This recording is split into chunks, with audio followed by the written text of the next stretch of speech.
Someone's voice woke up Blair. He slowly opened his eyes and everyone around him immediately burst into laughter. One of the students asked how such a stupid idiot was still studying here. Blair got scolded again. Blair scratched his head and thought, "Where am I? Is this a dream?" The girl sitting next to him whispered that teacher Brittany was calling him again. Blair turned around and saw his teacher behind him. She leaned over and asked displeased, "Did you sleep so soundly that you already forgot where you were?" Blair looked at her and thought, "Is this the teacher?" His teacher pulled his ear and said she knew that she couldn't sleep in her lessons. He must know how necessary mathematics is. She picked him up and told him to go answer. Blair walked up to the board and thought that he seemed to be faced with a very difficult problem. The problem on the board consisted only of single numbers that needed to be added. The teacher noticed that Blair was standing still and told him to solve this task at home. Tomorrow before class he would show it to her. This will be his punishment for sleeping in class. The children laughed and said that this idiot would not be able to solve this problem in 3 days. Mathematics is one of the most important sciences. Such an idiot cannot have the ability to do it. Blair smiled and started writing something and his teacher thought,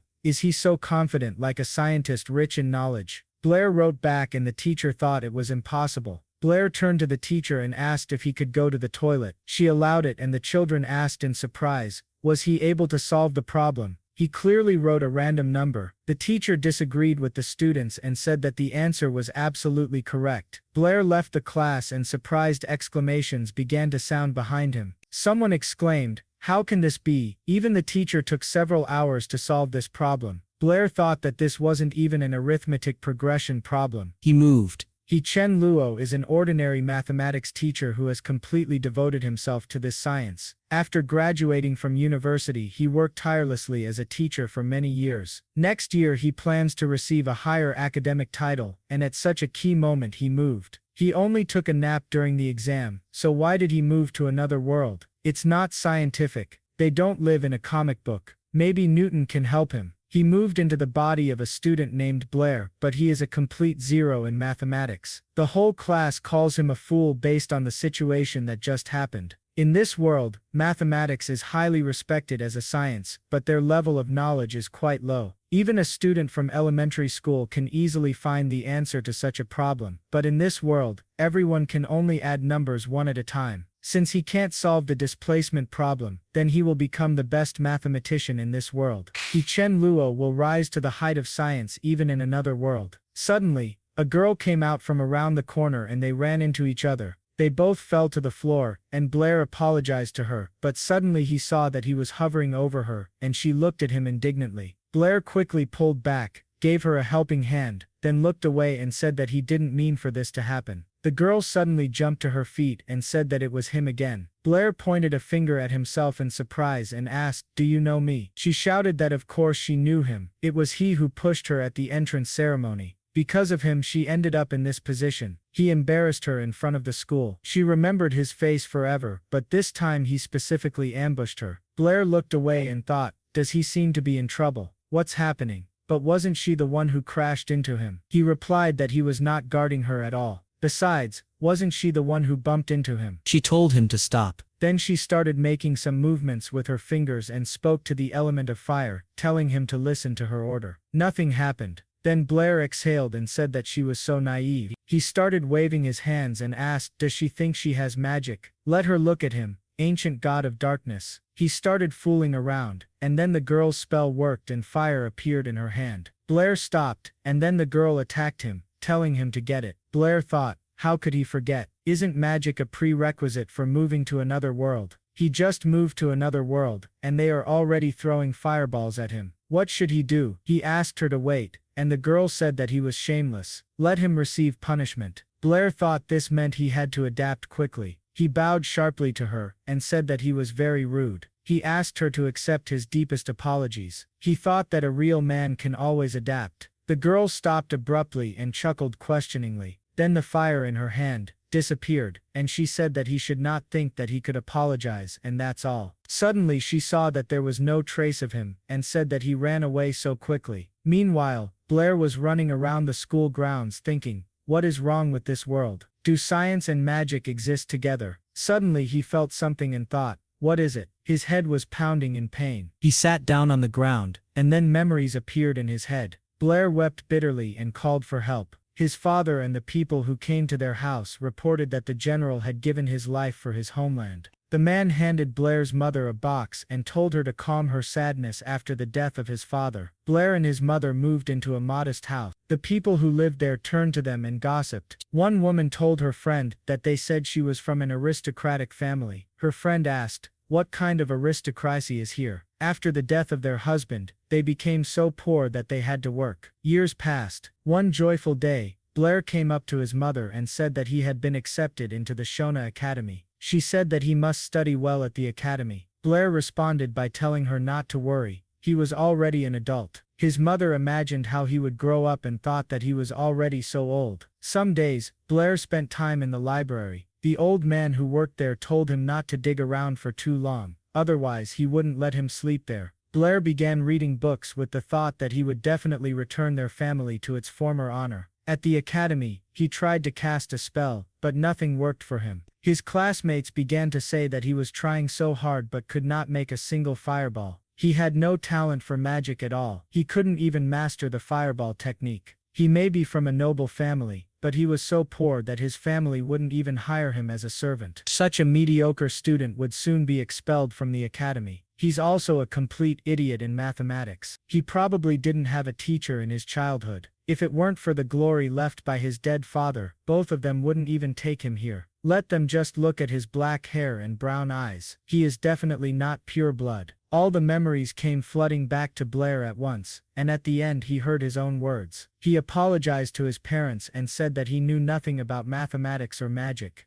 He was worthless. He returned from his memories and his classmate asked what was wrong with him. Blair opened his eyes and thought, "I call her Jasmine. She is from my class. How did she find me?" Jasmine smiled and said that there was a lesson on magic theory downstairs. He was okay. She held out her hand, and Blair replied that he was fine. He thought that he didn't think anyone would worry about him. He accepted her help and thanked her. He thought that now he understood what happened to Blair, but now he had him. After that, they went to class. The teacher said that as everyone knows, there are 4 magical elements in the world, and all magic is based on them. Blair thought that in this world, people are divided into natural-born magicians and ordinary people. Both magic and science are very important. This academy is a famous magic academy. The teacher raised her hand up and said that in this world, magic is based on 4 elements: earth, fire, wind and water. They are the 4 main elements. Mages use spells and hand gestures as well as spiritual power to manipulate the elements. This is how magic happens, but to use magic you need natural ability. After a while, the bell rang, and the students were glad that classes were finally over. Another student said that all these old people can do is lecture from textbooks. It's so boring. The teacher had already begun to collect his textbooks, but Blair approached him. The teacher asked if he had a question again.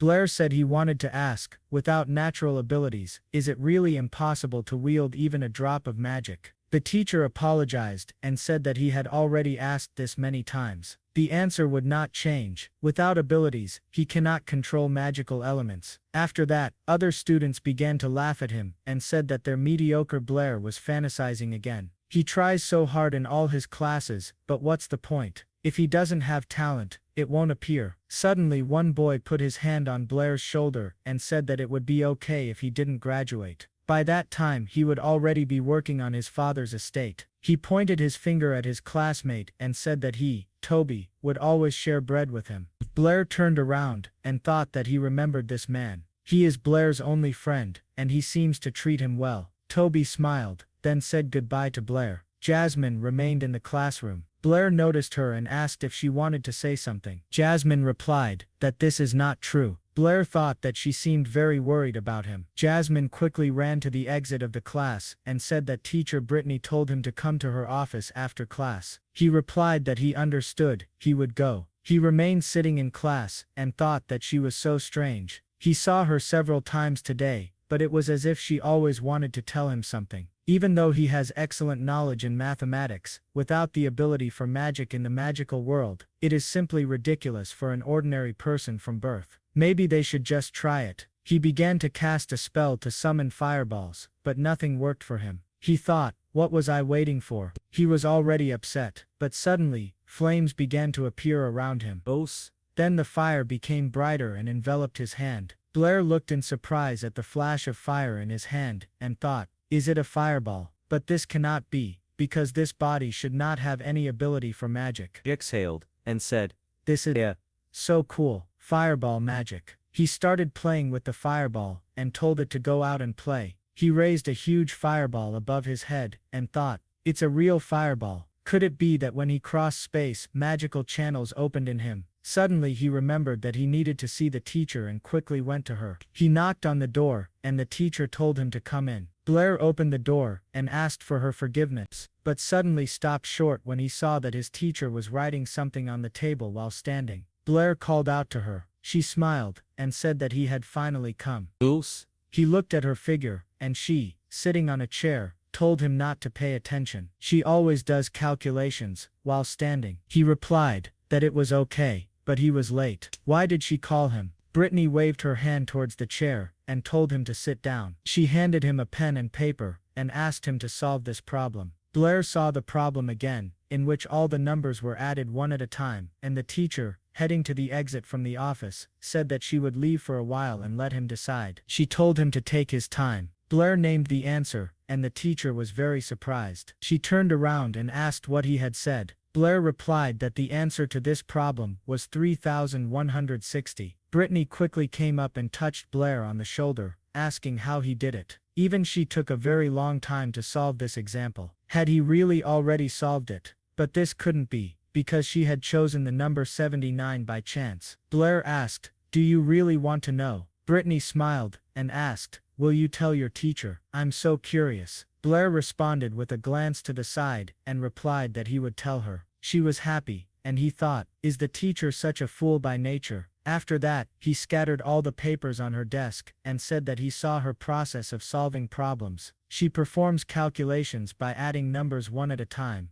This is not only a waste of time, but also an opportunity to make a mistake. He looked at her calculations, and said that she had calculated everything correctly, which was commendable. Brittany said that this is the topic of the last lesson. In this world, the magic of mathematics is at a low level, but is this the only way to solve it? Brittany replied that she was wrong. He took the first one, and said that this problem also has a second solution method. First you need to find a pattern. He began to write down the solutions on paper, and said that the first number in the last, the second number in the penultimate, and so on. Add them up, and you get 80. Let her say how many numbers add up to get 80. Brittany suddenly raised her hand, and said that she understood. There are 39 of them. Blair said, that's right. Yeah, great. Let's sit down. He suddenly remembered that she was the teacher, and apologized to her, saying that it was a habit. Brittany thought, did he tell me to sit down? It's a habit. Brittany went on to explain further, saying that this changed the problem from difficult addition to easy multiplication.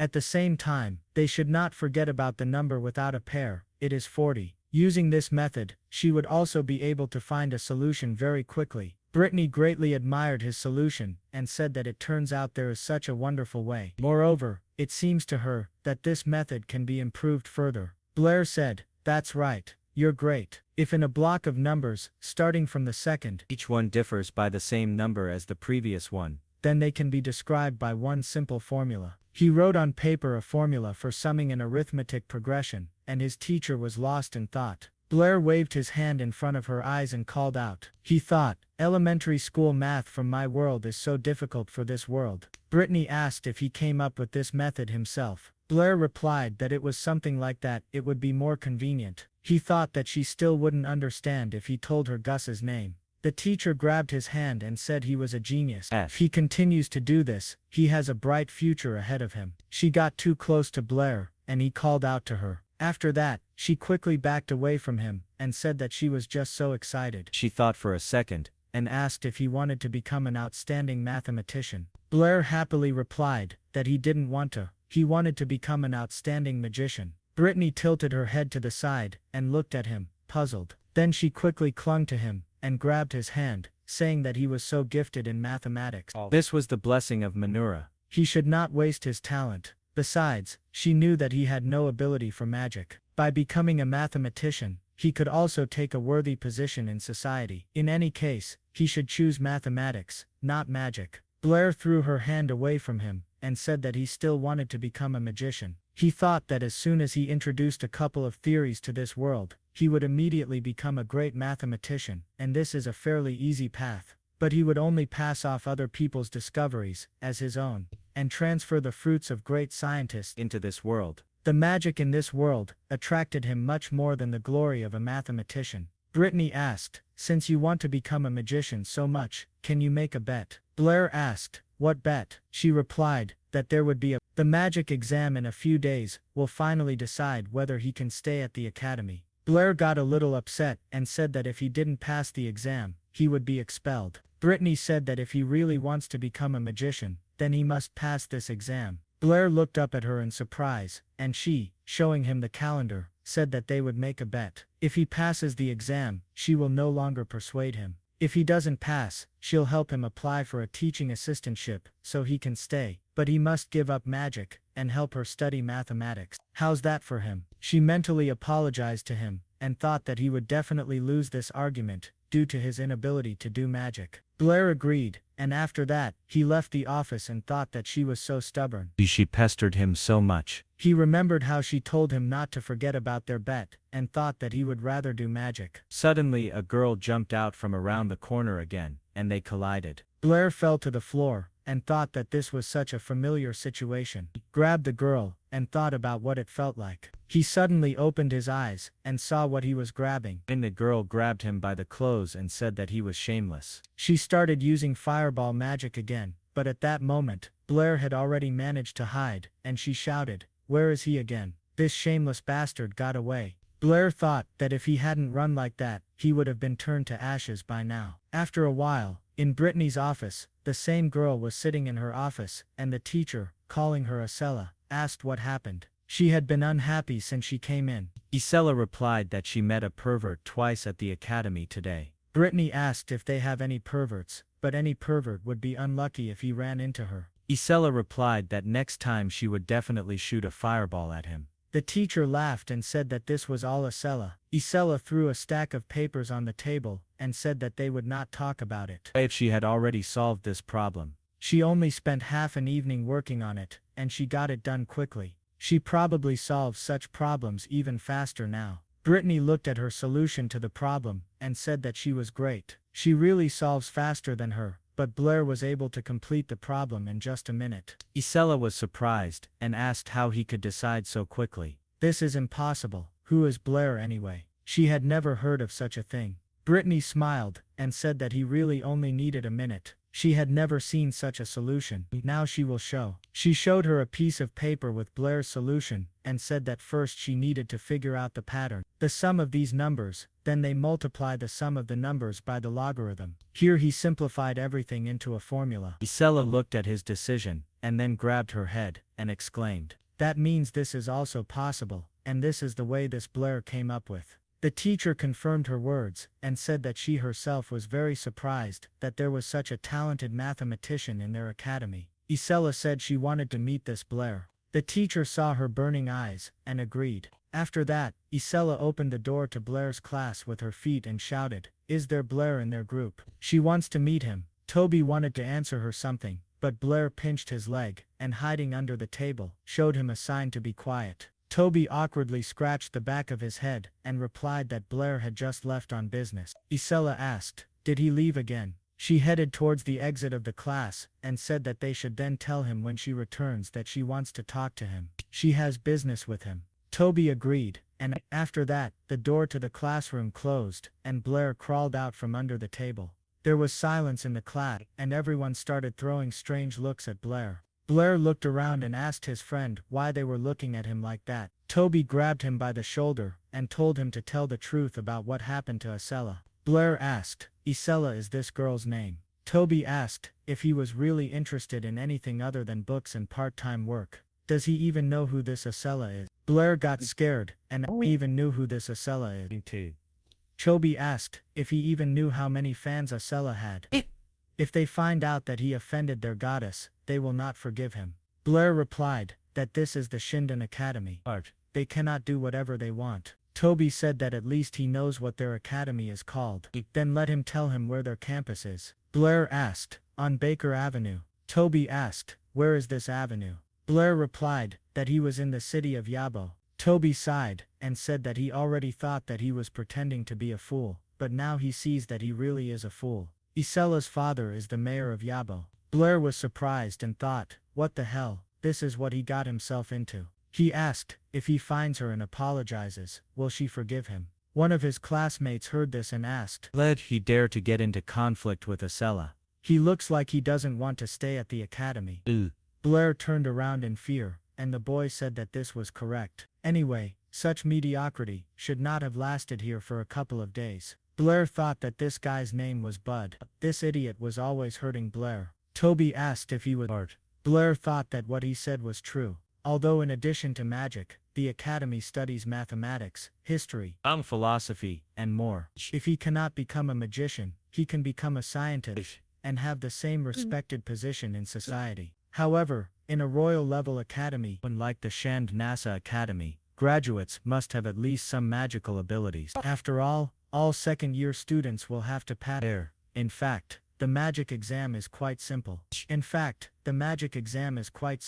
Every student can pass it easily. But Blair is absolutely not endowed with the ability to use magic, so for him, this exam will mean the end of his studies at the academy. It's not surprising that the teacher decided to argue about passing the exam. Bud hit the table with his fist and exclaimed, is he even listening to him? He pointed his finger at Blair and said that he was an orphan mudblood. Toby rose from his seat and called out to Bud with displeasure. Then he asked if he wanted to fight. Bud asked why he cares. Toby replied that Blair is his friend, and his business is his business.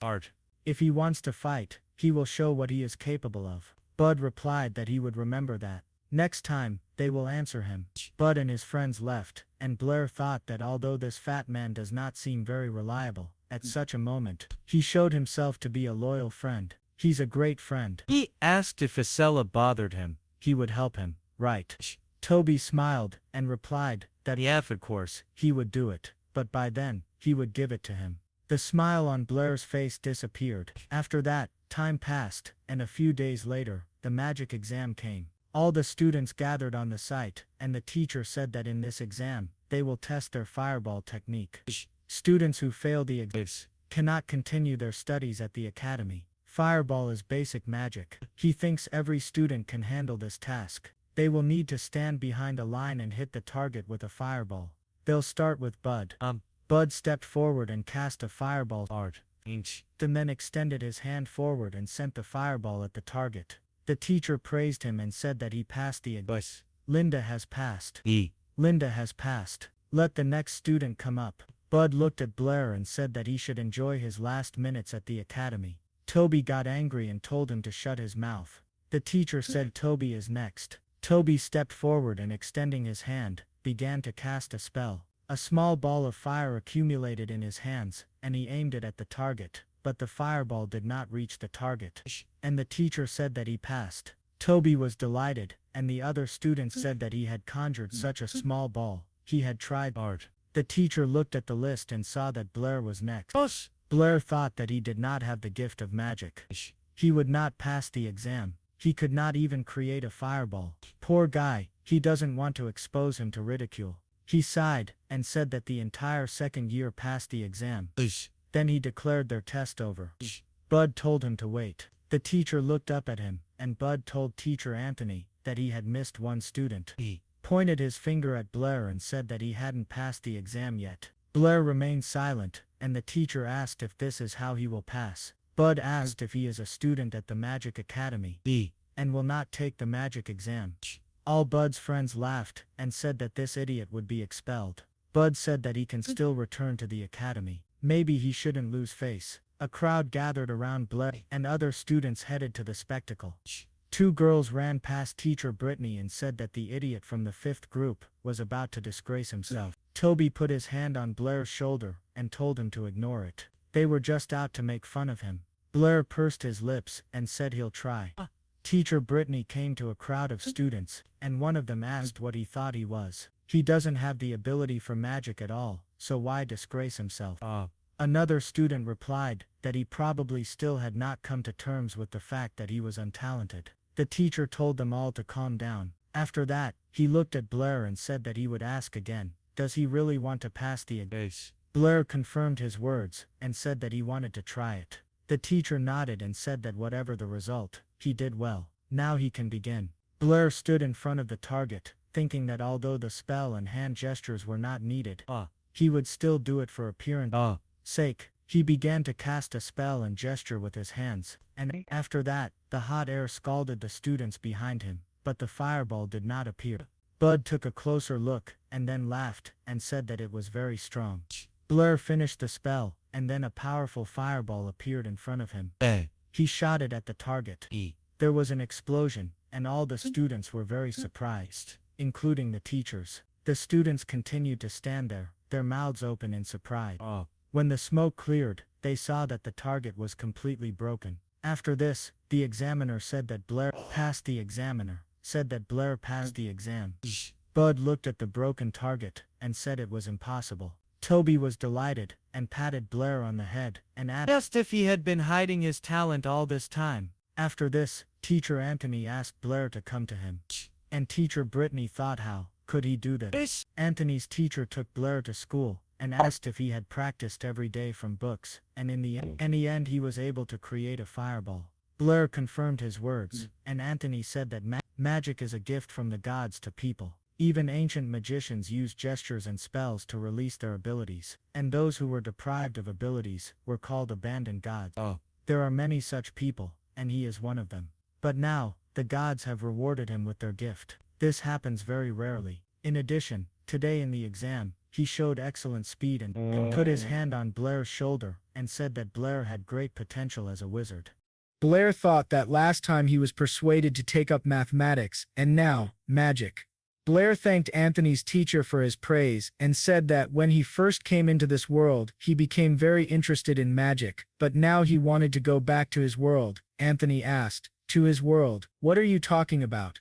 Blair suddenly realized what he had said and apologized, saying that he had just been reading books on magic and was talking nonsense. He thought to himself that he was such a fool for spilling the beans. Anthony said that Blair seemed to be putting in a lot of effort lately, and that other world he was talking about was apparently from the legends of the Holy Master. Blair thought, "Holy Master, this is probably the highest rank of magicians." Anthony's teacher said that according to legend, there was once a holy master who could control space, tear it apart, and go to another world. But these are just legends. They all know perfectly well that the gods created only their world, no other exists. Blair asked, "Space management, space gap, a trip to another world?" Blair grabbed the teacher by the shoulders and called out to him in surprise. Blair exclaimed that he should become a holy master. After the magic exam, the academy announced several days off, during which time Blair looked through almost all the books on magic in the library. Mages in this world are divided into 7 levels: low, medium, high, great magician, master, grand master, and sacred master. Sacred master is the highest level, spoken of in legends. Their magical abilities are described in ancient books, but currently there are no people left who have seen them. Many books indicate that the sacred masters possess the magic of space. They could tear space and move between worlds. Although many people think that there is no other world, and the magic of space is just a legend, since Blair was able to move, he thinks that the magic of space still exists. This is his only hope of returning to the real world. However, Teacher Anthony does not believe in the magic of space, so Blair will not receive any new information from him. The old librarian tapped his finger on the table and asked, "Does he read everything?" Blair thought it was the administrator who had come. The old man said that it was time for him to work. Idlers had nothing to do in their library. Blair awkwardly scratched the back of his head and said that he was on his way. Time passed, and morning came. Blair walked out of the library and thought he had licked everything clean. He didn't think it was so hard to work in the library. His lower back hurt, and his arms and legs were shaking. He opened the door and went into his class. After that, the students began to whisper. One of them said that Blair had the largest fireball in the test, even larger than Anthony's teacher had. Had he really been hiding his abilities all this time?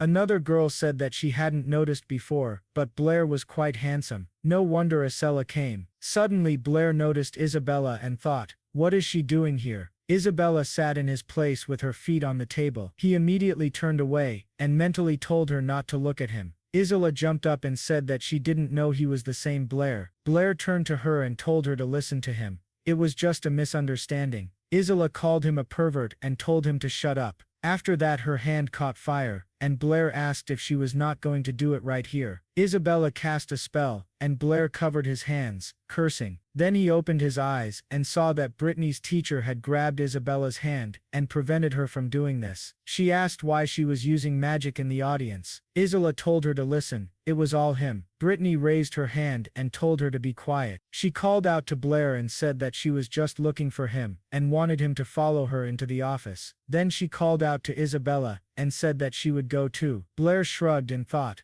what should he do? He has no choice. After that they both left the classroom, and silence reigned between the students. Bud thought that Blair was just an idiot. What happened to him? Meanwhile, in Brittany's office, Blair said that he accidentally bumped into Isella and really wanted to apologize. He asked for her forgiveness. Brittany said that everything was cleared up and that she could trust him. He did it by accident. She called out to Isella and said that she should not argue. Isella replied that if Brittany said so, then she would forgive him. Brittany told Blair that she had seen him in the exam, and he had exceeded all her expectations. She won the argument and would no longer insist, but could he tell her how he did it? It was the first time she had seen someone who did not have the gift of magic suddenly acquired it. Blair replied that he was just lucky. By the way, he had a question for her about magic. Brittany smiled and said that if he didn't want to talk, she wouldn't force him, but let him ask. She would help in any way she could. Blair asked, are spells and hand gestures required to release an element? Isella laughed and asked, what kind of stupid question is this? Even children know this. Of course, to call an element, you need a spell and gestures. Blair asked, is it like this for all magicians? Are there really no exceptions? The teacher replied,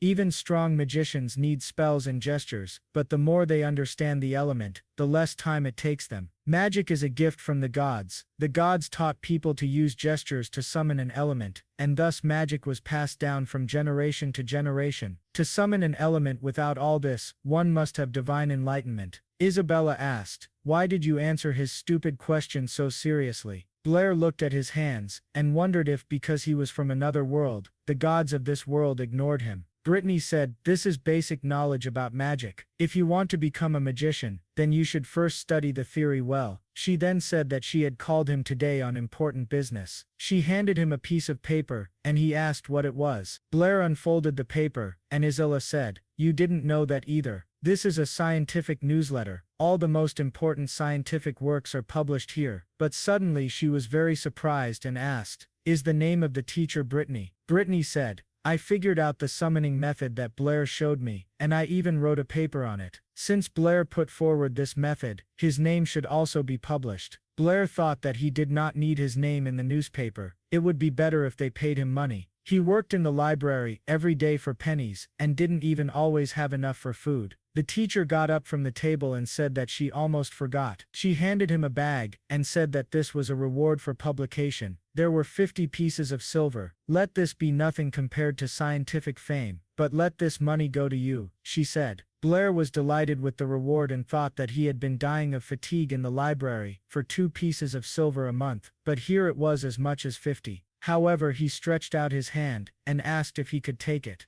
This is half your merit, he said. Brittany agreed and said that was true. Then she would take half for herself. She poured out half the coins for herself and said, these are your 25 pieces of silver. She thought that he was so kind, so she would not offend him. Blair got upset and thought, what the hell? He had just said that out of politeness, but she accepted it as the truth. She still sparkled all over with one phrase. He lost 25 pieces of silver. It was time for him to learn to watch his language. Suddenly an idea came to his mind, and he asked the teacher, for every article published in the newspaper, do you get 50 pieces of silver? She thought about it and replied that she hadn't even thought about it. But it must be true that each article published in a scientific journal costs 50 pieces of silver. Blair said he had some ideas. Recently I thought that the number of a set begins with the second term, and the ratio of each previous term is equal to a constant value. Maybe there is a formula for summing them up. Brittany asked, is he talking about the Routh riddle? Blair asked again, what's Routh's riddle? She replied, The Ralph riddle was a mathematical problem put forward by the ancient sages. Ralph has 7 children, each child has 7 bags, each bag has 7 cats, and each cat has 7 kittens. Blair agreed and said, there aren't many numbers in this problem. If you add them up, you can get the answer, but if there were more numbers, then in this case, another solution method would be very helpful. Brittany asked,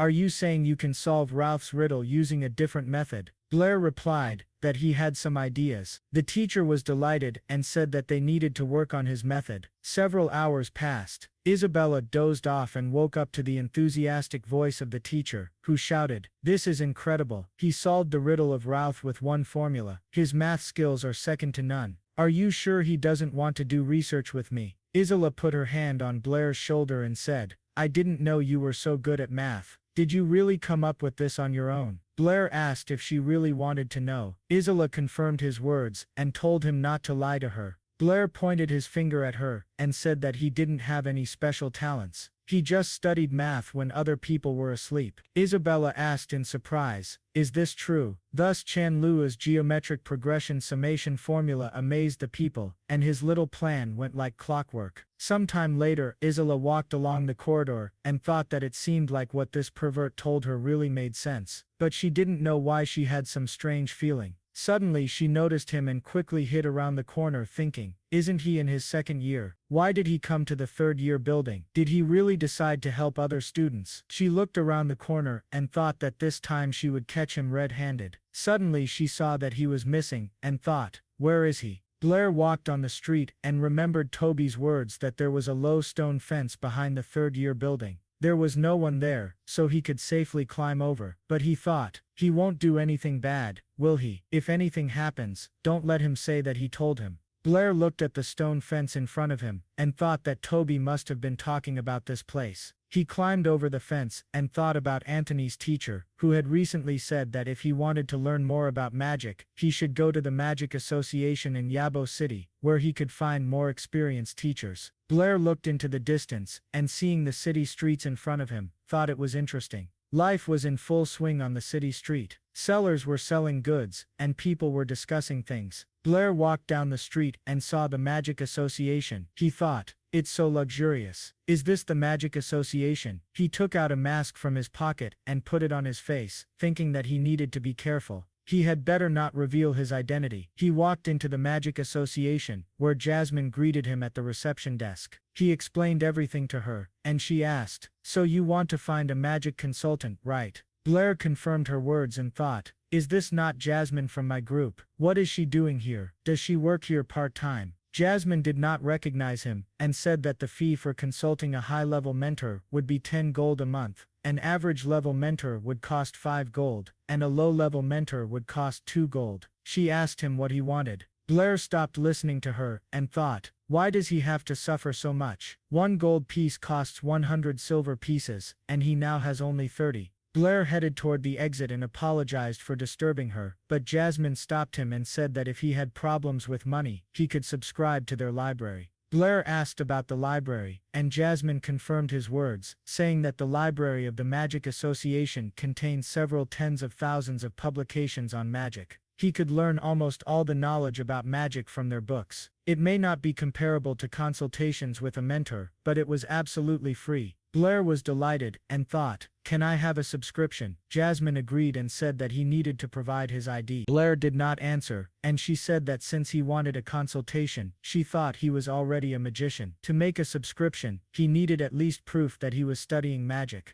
Blair was completely upset and thought it would be better for Isella to kill him. Then Jasmine said with a smile that it was quite easy to prove. For example, if he wanted to prove his abilities in fire elemental magic, then he needed to create a fireball in front of an expert. He asked, can this be done here? Jasmine confirmed his words, and then looked away, saying that she did not advise him to do this today. The expert was quite strict, and they said that his pass rate was only 10%. Already 300 magicians had failed his exam. Blair replied, it's okay. I want to do it today. He thought it would be difficult to climb over the fence again. Jasmine took Blair into the office and told Mr. Andre that Mr. wanted to confirm his abilities. Blair looked at Andre and thought that he was wearing a red mage robe with 2 silver stripes. He was a mid-level magician of the fire element. Andre took a sip of tea from a mug and asked what his name was and why he was wearing a mask. Blair replied that his name was Chan Luo and he put on the mask because he received a burn while training in the fireball technique. The old man sitting next to Andre said, he burned his own face. Apparently, his fireballs are not easy. Andre said, your name is strange. Since you came to the exam at this age, you will probably become a low-level magician. Jasmine smiled and invited Mr. Andre to go to the exam room, but he did not agree. Jasmine left, but he said that they would not conduct the exam here and that he needed a deposit.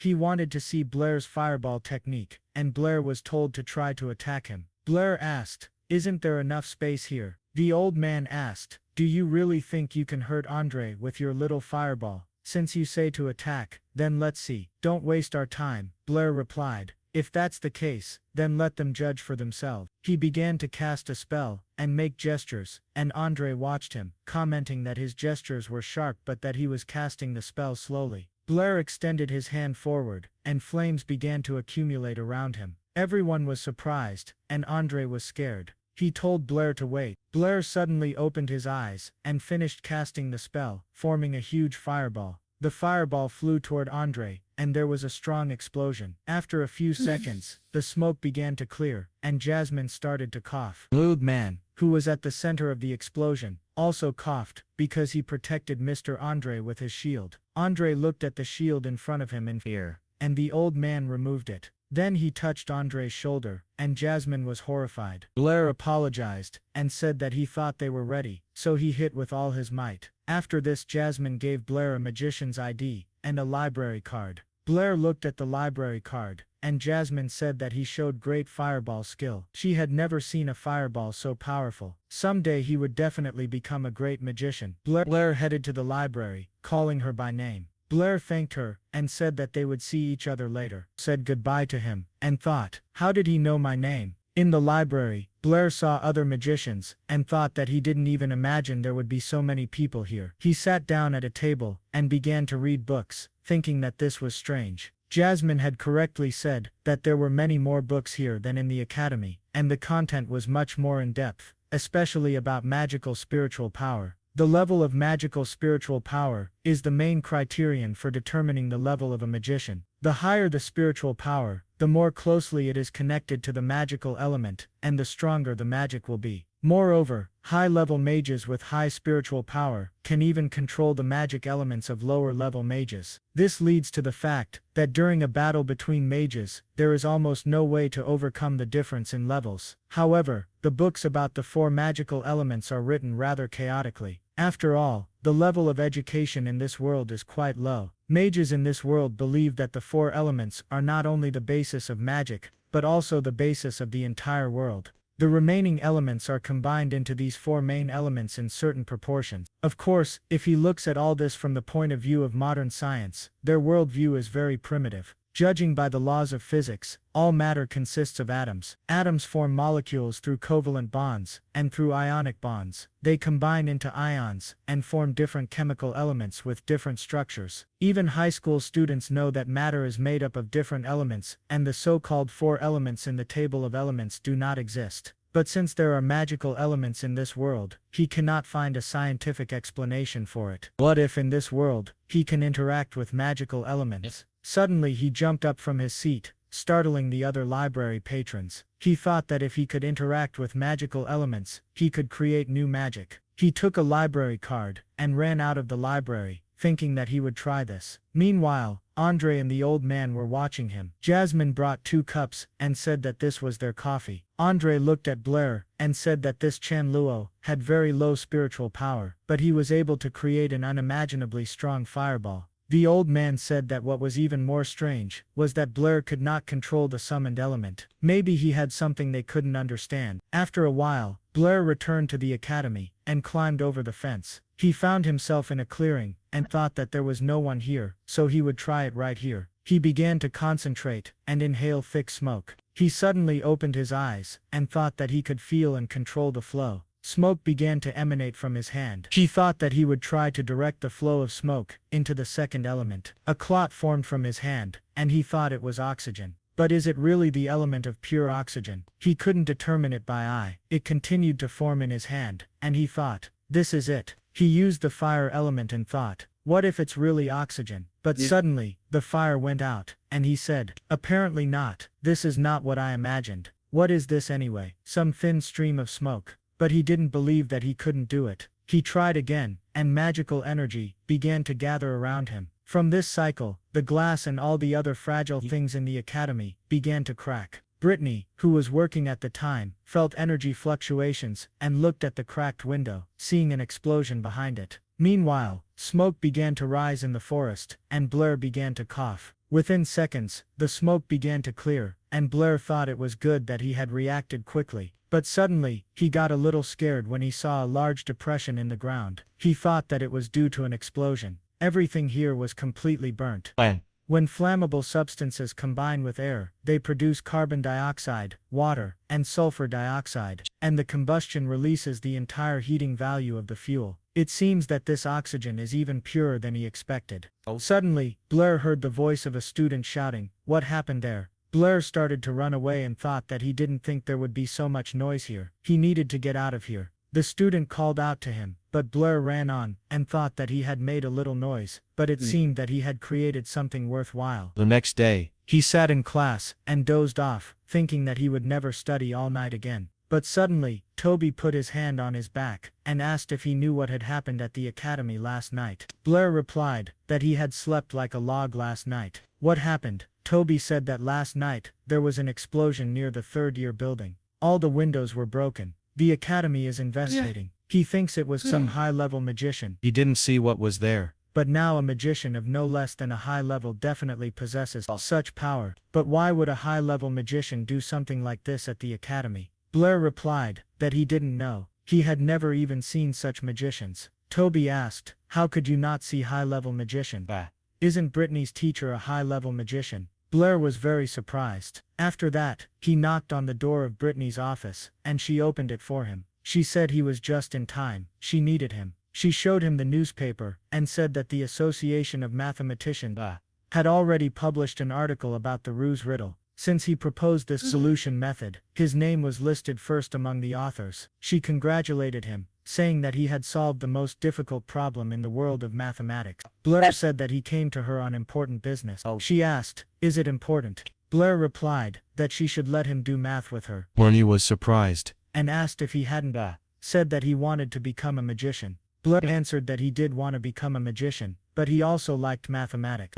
He didn't want to regret it later. It even seemed to him that in a past life, he was an outstanding mathematician, as great as she was. She grabbed his hand and said that she was very glad to hear that. She hugged him to her chest and said that from now on, every day after school, they would do math.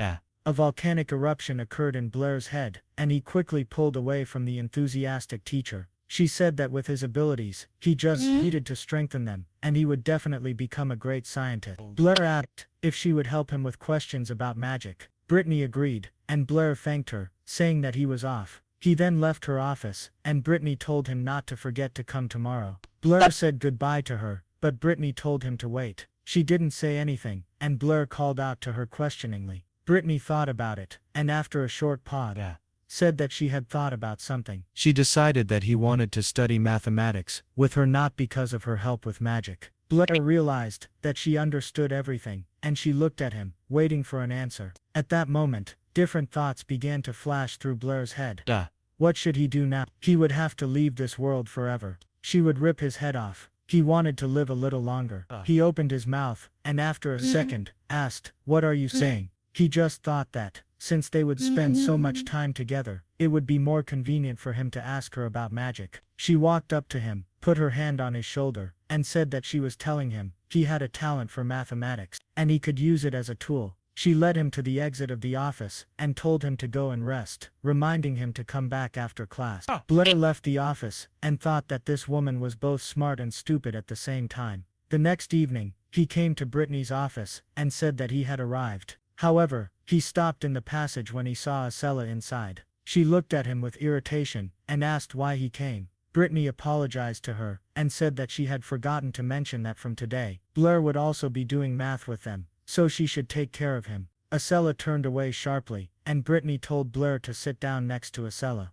She had prepared a task for him. They threw one stone into the well, and after a while, they threw another stone, but twice as heavy as the previous one. The question was, when would the second stone catch up with the first? Isella said that to solve this problem, they would need to know the interval. Blair interrupted her, and replied that the first stone would never catch up with the second. Strictly speaking, if they didn't pay attention to air resistance, the large stone would never catch up with the small one. Isella was displeased, and said that he didn't even know such basic thing.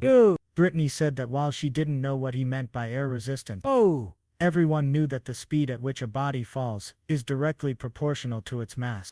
Isella said that the greater the mass, the faster the body falls. This was established by the ancient sages, and even children knew this. Blair listened to them and asked, if the sages said so, then, is it necessarily true? Have they ever seen it? Isella asked, did you dare to challenge ancient wisdom? Brittany noticed that an argument was brewing between them, and Blair said that science should be accurate, and so should the approach to it. If the truth cannot be proven, then it is not the truth. Isella asked, then, since you want proof, can we make a bet? Blair replied that betting was an unacceptable activity for a student, and he would never agree to it. Brittany told them to stop, but suddenly Isella interrupted her, and said that they were betting 10 gold. Blair jumped up from his chair and asked, why not? Brittany's teacher will be our witness. Brittany sighed tiredly, and after that, they came to the tower. Brittany held stones in her hands, and said that one stone was twice the size of the other. She turned to Blair and told him to think again. After all, 10 gold was a decent amount. Blair replied that he had already thought about it. Isella asked if he really thought he would win. Blair remained silent, and Brittany said that self-confidence was good, but he didn't need to be too smug. After that, she rose into the air with the help of the wind element. Blair was surprised and said, this is great. Isella said that it was a wind element flying technique. But of course, he didn't know anything about it. Brittany climbed to the top of the tower, preparing to throw the stone. Isella grinned, and told Blair that he would lose. Blair extended both her arms forward, and threw the stone. The distant her arms forward, and threw the stones. They flew down at the same time, and fell at the same time. Isella looked at the stones in surprise, and Blair grinned. Brittany went down to them and landed nearby.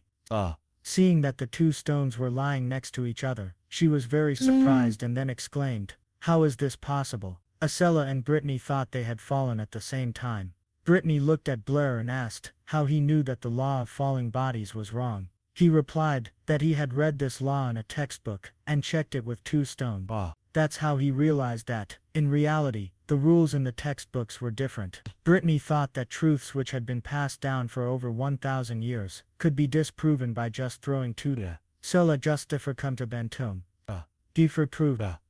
How many scientists didn't know that the simple truths they knew were not actually true? Why was Blair able to spot this so easily? She thought it wasn't all about luck.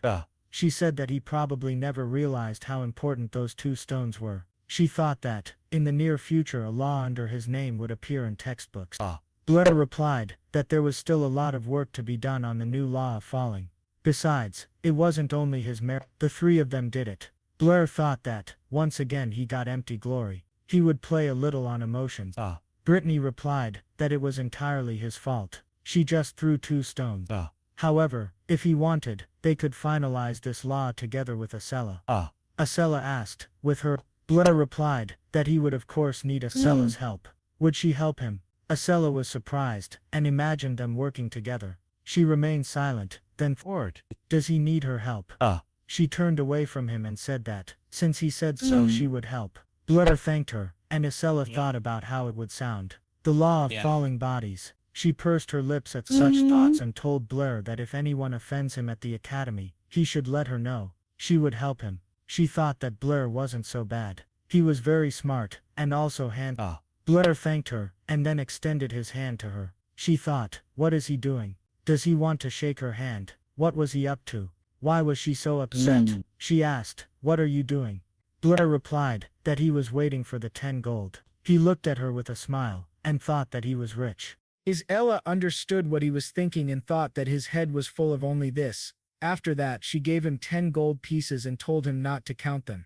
There were exactly 10 gold pieces. Blair was delighted and thought that in one bet he won 10 gold. He became rich in one day. Isella called out to him and said that he seemed more interested in money than fame, but it seemed to her that he still did this not only for the sake of money. Blair thought about it and she asked, "What do you want?" Blair opened his mouth slightly but remained silent and decided not to answer. He remembered moments from his previous life and then closed his eyes a little. He asked, "What are you talking about?" "I just want to earn money and live better." He smiled and said that it was late. He would go and they would meet tomorrow. Isella was a little upset and watched him go. The next day Blair lay on his desk and thought that it was much more comfortable to sleep on this desk than in that cubicle. Well, at least now he had money. He must move on. Suddenly his thoughts were interrupted by a sharp crash from a hit on the table. He saw that Bud did it, and he said that Phage was looking for him, but he was still lying there. Blair asked, "Phage, who is this?" Bud pulled him towards him by his clothes with displeasure and asked if he had completely lost his fear. He thought that since he made a fireball now, he could do anything. Suddenly some guy came up to them and told Bud to let him go. Bud looked at the head man, Phage, and pursed his lips. Phage looked at Blair, and Blair looked at him and thought, "Is this Phage?" Phage approached him and asked if his name was Blair. He smiled and Blair said nothing. Then he looked at Bud and asked if he heard that he was told to let him go. Bud reluctantly let him go, and Blair asked the headman if something happened. Phage said that he should stay away from Miss Isella. People like him shouldn't communicate with her. He told his friends that they were leaving, and one of them asked if they would do anything to him. Phage collided with Toby, rubbed his shoulder displeasedly, and headed toward the exit from the audience. Toby approached Blair and asked if he was okay. What happened? Blair replied that it was nothing. Phage and Bud just wanted to talk to him. Toby asked, "What did Phage do to you?" Blair asked, "Who is this Phage? Is he afraid of him?" Toby replied, "This is the headman. Everyone at the academy is afraid of him. Only an eccentric like you, who always disappears behind books, cannot be afraid of him." Phage comes from the famous Howard family of the city of Yabo. He is the son of a viscount. Viscount Howard is an important person in the Society of Numbers. Many teachers at the academy are also members of this society. If you offended Phage, then I'm afraid you will have a hard time at the academy. He realized that Blair was fascinated by Isella's beauty, but he advised him not to neglect Phage's warning. Blair asked, "In what sense is he fascinated?" Time passed, and Blair came to the teacher's office and thought that, although the power of pure oxygen fireballs was enormous, he should first summon the ball and only then extract the oxygen element. Then the ball would not explode, and his main advantage would be that he would not need spells or hand gestures. But how is it possible to assign two different elements at the same time? Isabella called out to him and told him that he had better solve the problem that teacher Brittany had given them. Tomorrow she would explain everything. After her words, Blair yawned and handed her a piece of paper with his solution. She was surprised and asked if he had already finished. She had only gotten through half of it. Blair replied that everything cannot be solved in one old way. It is necessary to find original solutions. Isabella looked at his solution and asked, "So it was possible to do it this way?" He sat closer to her and asked if she could summon two fireballs at the same time. She replied that she could do a few. "What? A few?" Blair asked in surprise. "Several? How so?" Isabella smiled contentedly and asked, "What? The brilliant Blair can only summon one at a time?" Blair scratched his head and replied that he had received many books on magic, but he had never found a way to summon more than one element at a time. Isabella replied, "Of course, because the books only contain the basics. There are no such artificial techniques in them." Her father had invited her to a high-ranking magic consultant who taught her how to summon several elements at the same time. But if someone called her sister, she would help him learn it. Blair easily called her sister, and the smile on Isabella's face began to disappear. She was embarrassed and asked, "What kind of facial expression is that?" She stood up and said, "Let's go. Follow me. I'll teach you." After that, they entered the clearing and Isabella began to summon fireballs. She summoned several fireballs at once and Blair was very surprised, saying, "There are actually several of them, also so stable." Isabella said that the main key to summoning multiple fireballs is the distribution of spiritual power. Many people think that spiritual force can only be directed to one place, but once he masters this technique, he will be able to distribute the power to different places. Every part of this force is capable capable of summoning an element. This way, they can summon several balls. Blair asked, is it possible to summon different elements using different parts of the force? She replied, that's a great question. In theory, it is possible, but in practice, it is difficult to do. It's like drawing a square with one hand and a circle with the other. Meanwhile, Bud was watching them and thought, are they really in a relationship? After that, he told Phage everything, and Phage broke the wall with his fingers out of anger and said that Blair would definitely pay for this. Meanwhile, Blair tried to cast a spell and thought, do I need to divide the spiritual power into 9 particles? He concentrated, and Isabella told him to remember that everything must be done as she said. He must share the spiritual power step by step, but if he didn't succeed, then let him not be upset. She, for example, trained for 6 months before she was able to consistently divide the power. After these words, another fireball flashed in Blair's hand, and Isabella was very surprised to see many fireballs around him. She asked in surprise, how could you do this? Blair replied that he did everything as she told him. He divided the spiritual power into 9 parts and summoned a fireball. Isabella replied, I wasn't talking about that. I'm asking how could you do this right now? Blair replied that he understood the technique and was able to do it. Wasn't that the case with you? She remained silent and thought, this pervert is already a genius in mathematics, and now he's a genius in magic too. Who said he was abandoned by the gods? He's clearly their favorite. She stamped her foot in displeasure and replied, of course it happened to me too. I figured it out faster. She ran away and said that she would not teach him. Let him now deal with magic himself and not ask her. Blair remained silent and thought, did I offend her again? Women are so strange. He put his hand in his pocket and felt something there. Meanwhile, Isabella was walking across the clearing and thought that he had pissed her off so much. Suddenly, Blair grabbed her hand. She turned around and asked what he needed. She looked down at his palm, in which there was a bracelet with a cat. Blair told her with a smile that what he was able to learn was entirely thanks to her lesson, so he asked her to accept his gratitude. Isabella looked at the bracelet with the cat and blushed. Then she said that he still had a conscience. She thought, this idiot isn't so stupid after all. She snatched the bracelet from his hands and ran further, saying that the bracelet was ugly anyway. But suddenly she fell and Blair told her to be careful. She rose to her feet and then turned to look at Blair. He wondered why she was staring at him like that. What should I do? Should I come over and feel sorry for her? Won't she yell at me? She ran further and said that it was all because of him. I won't leave it like that. Blair smiled awkwardly and wondered what he did wrong. After that, he lay down on the grass and looking at the sky thought, if she didn't like it, she wouldn't have taken it. I spent 50 silver. He wanted to give the bracelet to teacher Brittany, but this was better. Suddenly, his view of the sky was blocked by Phage's friends, and Bud said that it seemed the elder Phage had warned him not to dare approach Isella. Blair got to his feet and then ran away. Phage's friends told him to stop. Blair thought that he didn't see the point in messing with these guys. Bud called out to Blair and asked if he would really run away from a battle like his dad until they killed him. These words stopped Blair. Bud laughed and asked if he had pressed on the sore spot. He attacked Blair and said that he had asked for it. Bud wanted to hit him, but at the last moment, Blair pulled back and Bud received a burn. Blair turned around and started casting fireballs.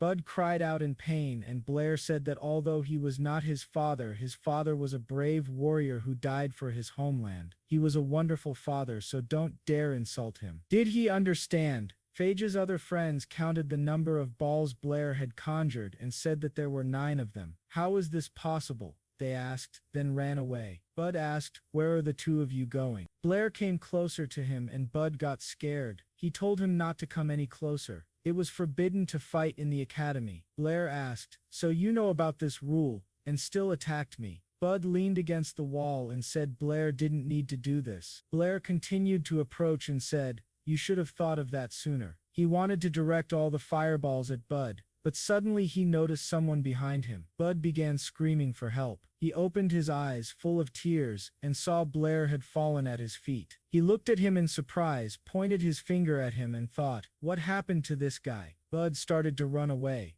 thinking it didn't matter to him. He'd better run. Blair was approached by teachers, and Brittany told Bud to stop. Bud raised his hands and replied, I didn't do anything. Let them believe me. He fell himself. Brittany pulled Blair up and asked, If you didn't do anything, then how did this happen to him? Don't think I don't know how you feel about Blair, Bud replied. It used to be like that, but now I didn't do anything. I'll explain everything. Suddenly, the old man told him to stop. Blair lies at your feet. Don't play the fool. Even now, you continue to damage the Academy's image. Go to my office now, and wait for me there. I will deal with you. Bud agreed, and the old man turned to the vice chairman of the Archie Society. It was all the fault of the management of their academy, he said. I apologize for this spectacle. Archie called the old man Calvin's deputy and replied that fights between young people in educational institutions were common, but to be honest, they should be stricter with them. What is Blair's current state? Brittany noticed that Blair was weak and called out to him. Blair sighed and thought that he had gone to heaven. The heavens smiled on him. Brittany started shaking him and asked what was wrong. Blair replied that everything was fine, until she almost strangled him. She hugged him and said it was good. Do you know how worried I was? Blair apologized to the teacher. Calvin coughed, drawing attention to himself, and told Blair that they would definitely deal with this matter, but they had come for a very important reason. Brittany said that she forgot to introduce them. She pointed to the old man and said, "This is the vice chairman of the Calvin Society, you must know him. Next to him is the vice chairman of the Archie community. He is from the Mathematical Society." Blair greeted them, and Calvin said that he had helped teacher Brittany solve Ralph's riddle, which was very promising. Brittany said he got it mixed up. Blair solved this riddle himself. I only helped him write the article. Calvin said that by solving the Ralph riddle they would be nominated for the Edwin Prize. This is a great honor for the city of Yabo. If you wish, we will do our best to help you receive this award. Think carefully, the Edwin Prize is the most important award in the mathematical community. It would be a huge asset both for you and for the Academy. Brittany thought about it and asked, Blair can't receive it. Calvin sighed and replied, he is still too young. In the Mathematical Society, no one has results like yours. If you say that he solved the riddle, then no one will believe it. Brittany wanted to object, but Blair called out to her and took her hand approvingly. Brittany looked at him and Calvin said that she could discuss it with Blair again. When they decide, let them tell him. The society will respect their decision in any case. Brittany agreed. After that, they left, and she and Blair returned to the academy. They walked down the corridor together and Brittany told Blair, although the solution to the Ralph riddle didn't seem unusual, it was a great breakthrough in the history of mathematics. It belongs to you, so a stranger shouldn't receive the reward in your place. Blair remained silent, and then said, you don't know, but this award shouldn't be mine at all. He turned around and said with a smile, besides, you're not a stranger at all. Brittany was surprised and asked, what did you say? He wanted to answer something, but Brittany said that it was too late. She told him to return soon, as she still had things to do, so she would leave. Blair remained silent,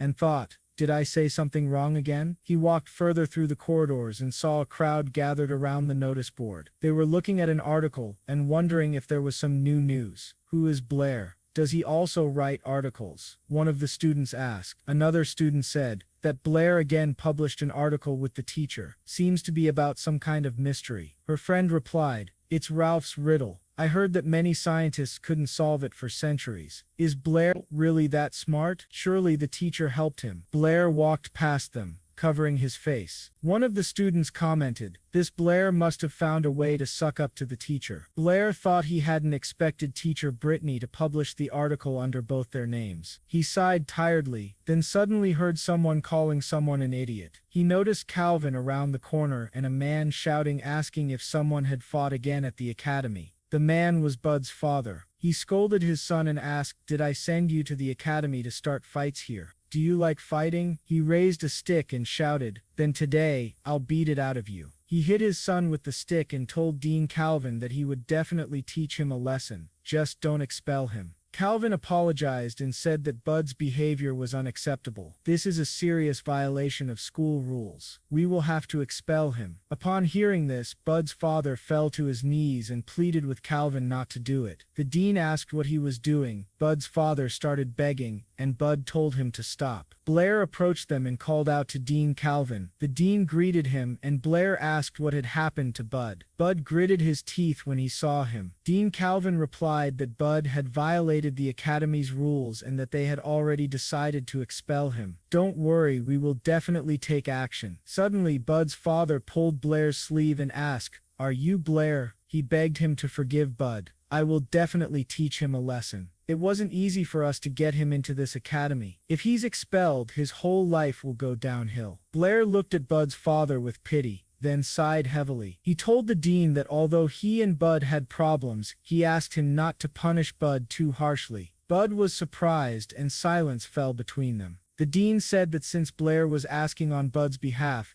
the academy could temporarily postpone the decision. He then looked at Bud and said, "If you do something like this again, the academy won't give you a second chance." Bud's father made his son bow and told him to quickly thank Blair and Dean Calvin. Bud thanked the dean and Blair, then bowed his head in apology. Dean Calvin said, "That's good. Now go to class." Bud and Blair went to class together. On the way, Bud asked, "Why did you do that?" Blair stopped at the auditorium door. After a short pause, he replied, "I didn't want to let your father down." Bud thought for a moment, and then thanked Blair again. Blair opened the door to the auditorium, but Bud spoke again, causing Blair to stop. Bud looked into the audience and told Blair, "Be careful with Phage. He won't just let you go." His uncle is the deputy director of the academy. After class, Blair went to the library and thought that today had been such a difficult day, and he still had to go to his part-time job. At the top of the stairs to the library, he met the administrator and called out to him. The administrator asked if he had accidentally offended someone. Blair asked what had happened. The administrator sighed and said that from today he could no longer work in the library, and he also couldn't live in the room. This is an order from the deputy director. After that, Blair went to Brittany's office. She said that today she wanted to take him and Isella to a seminar at the Mathematical Society. "Do you have anything to do tomorrow?" He smiled awkwardly and apologized, saying he had been kicked out of the library, so he needed to find a new place to live. She said he should have told her right away. She had a spare room at home. Blair remained silent. She added that no one lived there, so he could move in with her. Blair asked, "Will we live together? Will this really be convenient?" Brittany asked, "What's uncomfortable about it? If we live together, we can study mathematics anytime. If you have questions, you can ask, right?" Blair replied, "That sounds good." Brittany smiled and said that after the ball he could move in. Blair remained silent. Then Isella burst into the office and asked the teacher why Blair was there. Brittany replied that Blair was also going with them to the seminar. Besides, he had just lost his job at the library, and from today he would be living with her. Isella exclaimed, "How can you live with this pervert?" Brittany replied that she had already told her many times Blair was not like that at all. Isella replied that she was worried about her. "This pervert is so cunning." Blair got upset and asked, "Why do they keep calling me that?" Brittany dragged Isella to the exit and told her not to worry. "Let's go get changed. We need to go to the seminar. Quickly, otherwise we'll be late," Brittany said. She looked at Blair and asked if he had any suitable clothes for the day. Today would be his first time participating in a scientific seminar, so it would be better for him to wear something more formal. Blair asked, "Is it official? Is a magic robe suitable?" Brittany replied that if he had one it would do. In the evening they went to the scientific seminar where many guests had gathered. The teacher and her students were all dressed smartly.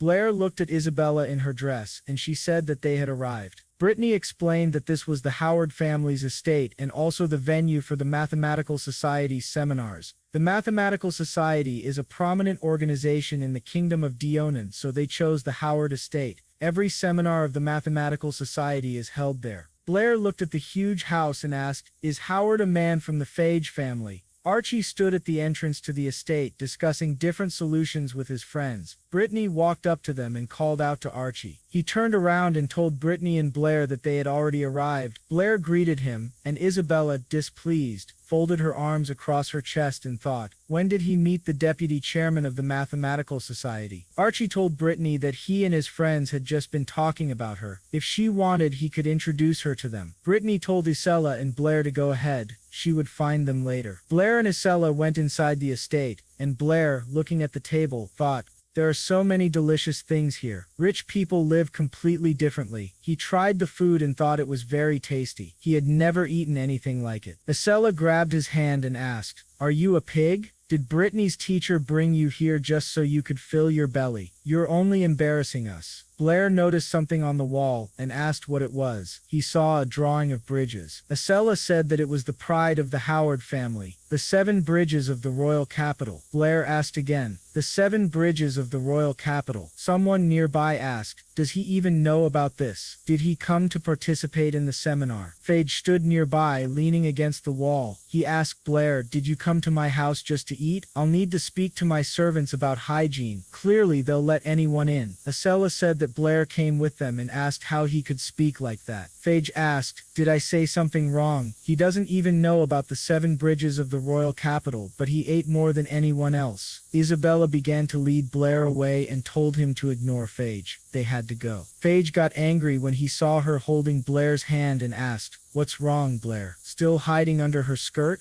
Blair turned around and said, 7 bridges of the royal capital? That sounds interesting. Maybe you could tell me about it? Isabella called out to Blair, but he said that he just wanted to hear about the 7 bridges. Maybe I can come up with a new method. Phage asked, a new method? Brittany's teacher simply felt sorry for you and added your name to the article. Do you really consider yourself a gifted mathematician? Isabella exclaimed.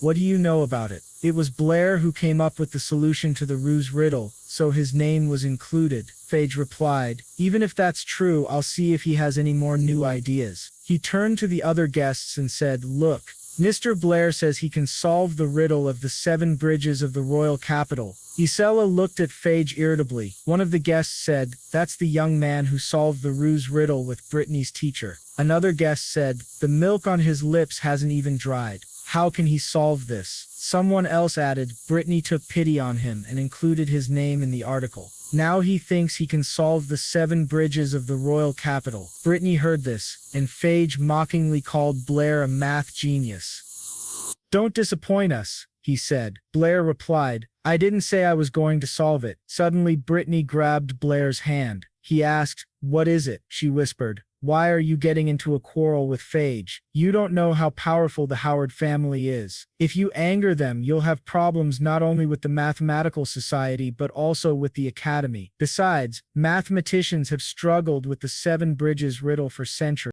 Don't disappoint us, he said. Blair replied, I didn't say I was going to solve it. Suddenly Brittany grabbed Blair's hand. He asked, what is it? She whispered. Why are you getting into a quarrel with Phage? You don't know how powerful the Howard family is. If you anger them, you'll have problems not only with the mathematical society but also with the academy. Besides, mathematicians have struggled with the 7 bridges riddle for centuries. Phage wants you to try it only to embarrass you in front of everyone. Phage called out to Brittany's teacher and asked, didn't you say Blair was a math genius? Why don't you believe in him now? Brittany told him not to twist her words, but Blair interrupted her and said, it's no big deal. I'll try it out of gratitude for the head man helping me leave my library position. Brittany and Isella were surprised. The teacher asked, do you really want to take this on? Blair turned to Phage and said, since you insist, I'll solve the 7 bridges of the royal capital. Phage replied, I didn't think you were that stupid. Let's see what you can do. The 7 bridges of the royal capital is a riddle that was invented by the first generation of the Howard family lived several hundred years ago. Since then, no one has been able to solve the riddle, except for that first generation. Several hundred years ago, the head man of their family was a high-ranking person. He noticed that the capital had a special terrain. At that time, the city was not yet very large. It was divided into 2 islands located in the middle of the river. To make it possible to move between the islands, 7 bridges were built. The islands were then connected to each other and to the banks of the river. These bridges helped the residents of the capital establish mutually beneficial relationships. One day, the elder was looking at the 7 bridges, and a thought occurred to him. Is it possible to use these bridges to travel to any place and return to the starting point by crossing each bridge only once? When the elder put forward this idea, mathematicians across the kingdom began to ponder the question. Many famous scientists came to the capital to find a solution. A lot of time passed. Scientists proposed many theories, but no one could figure out how to return without crossing at least one bridge again. Until, one day, the elder himself claimed to have found a solution. He announced it to all the mathematicians in the kingdom, and the next day, everyone gathered to witness the correctness of his method. Almost all the mathematicians of the kingdom assembled on the bridges. However, they waited until evening, but the elder never appeared. A few days later, his body was discovered. Most likely, he was so excited about his discovery that he accidentally tripped and drowned in the river. The death of the elder was a huge loss for the mathematical society of the kingdom. The 7 bridges of the royal capital were left without a known solution. Even the Howard family still does not know how to solve the problem. Several hundred years have passed. A huge number of mathematicians have tried to find the answer, but none have succeeded. Although the solution was lost, the Howard family preserved the memory of the first-generation elder, and the fact that he was the only one who supposedly found the solution. They hung this engraving in the living room. It is a symbol of pride for the entire mathematical community. Blair thought about what it meant.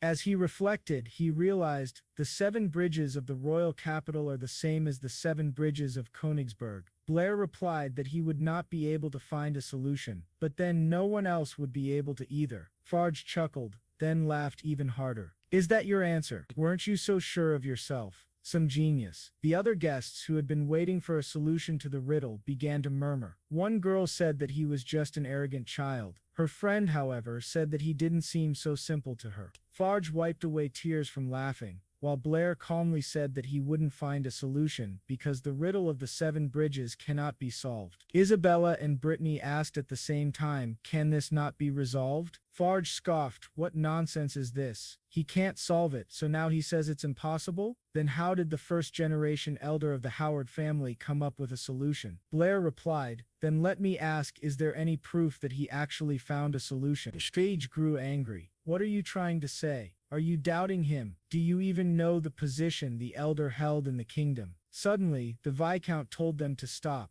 He turned to his son and said that he had told him many times not to boast about the glory of their ancestors. Farge was frightened and asked his father for forgiveness. The Viscount approached Blair and asked, "Are you Blair? Calvin spoke of you." Blair bowed and replied, "It is a great honor." The Viscount said he had seen the argument with his son and acknowledged that his son was in the wrong. He apologized on his behalf. However, he also added, saying that the 7 bridges of the royal capital have no solution dishonors the memory of our ancestors. I hope you take back your words. Blair replied respectfully, "I do not mean to offend, but the 7 bridges of the royal capital truly have no solution." Isella looked at Blair and thought that this was the first time she had seen him so confident. The Viscount began to grow angry. "Do you want to prove it?" Blair nodded. "I can prove it to everyone. I'll explain why the riddle of the royal capital has no solution." He began to draw something on paper. Faced with such a difficult problem, many wise men of the past sought a practical solution. That effort is worthy of respect. But if we examine the problem mathematically, the answer will be hard to find because there are too many possibilities far beyond human capacity. He finished his drawing and showed it to the guests. In fact, he said, "We can represent a complex practical problem on paper as a simple numerical one. Let each piece of land be a point. We'll represent the bridge connecting 2 sections as a line. This is the map we get." Then he added, "If we can leave from each point and walk across each bridge only once without repeating a pattern, then it will mean that the riddle has a solution."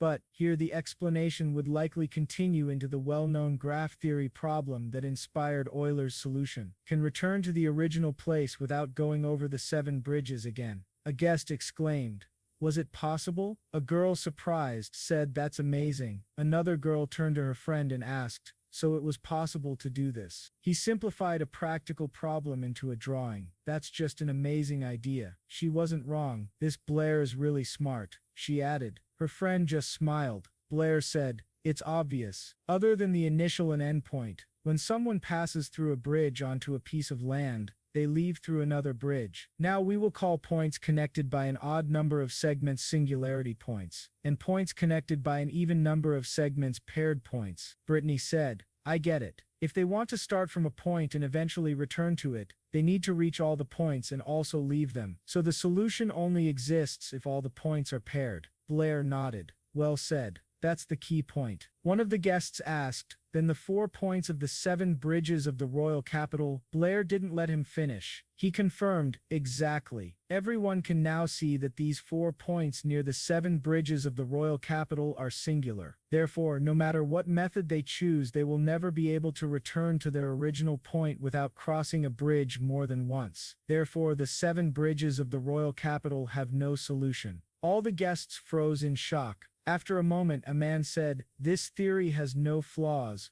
which means this problem truly has no solution." Fudge exclaimed, "What nonsense is he talking about?" The guests began murmuring among themselves in surprise. "So the Howard family has been deceiving us all these years. How is this possible? There's no solution to the problem. They've been lying for so long," Fage shouted. "Don't listen to this fool's nonsense." But the guests remained silent. A girl said, "I'm afraid that only their ancestor, the elder, was talking nonsense. He deceived the entire kingdom for so many years." Fage called out to his father, but he didn't respond. Then Fage turned around and was immediately slapped in the face. He fell to the floor from the blow. His father stood over him and said, "It's that lousy mouth of yours. If it weren't for you, I wouldn't have been embarrassed like this." The Viscount turned to Blair and said, "I remember this. Just wait." But Blair stopped him. "Please wait." The Viscount turned back. Blair said, "According to the rules of the Mathematical Society, I helped with Fage's question. Now he must help with mine. Is that correct?" The Viscount looked at his son, then replied, "Very well. According to the Society's rules, let him ask his question." Blair said,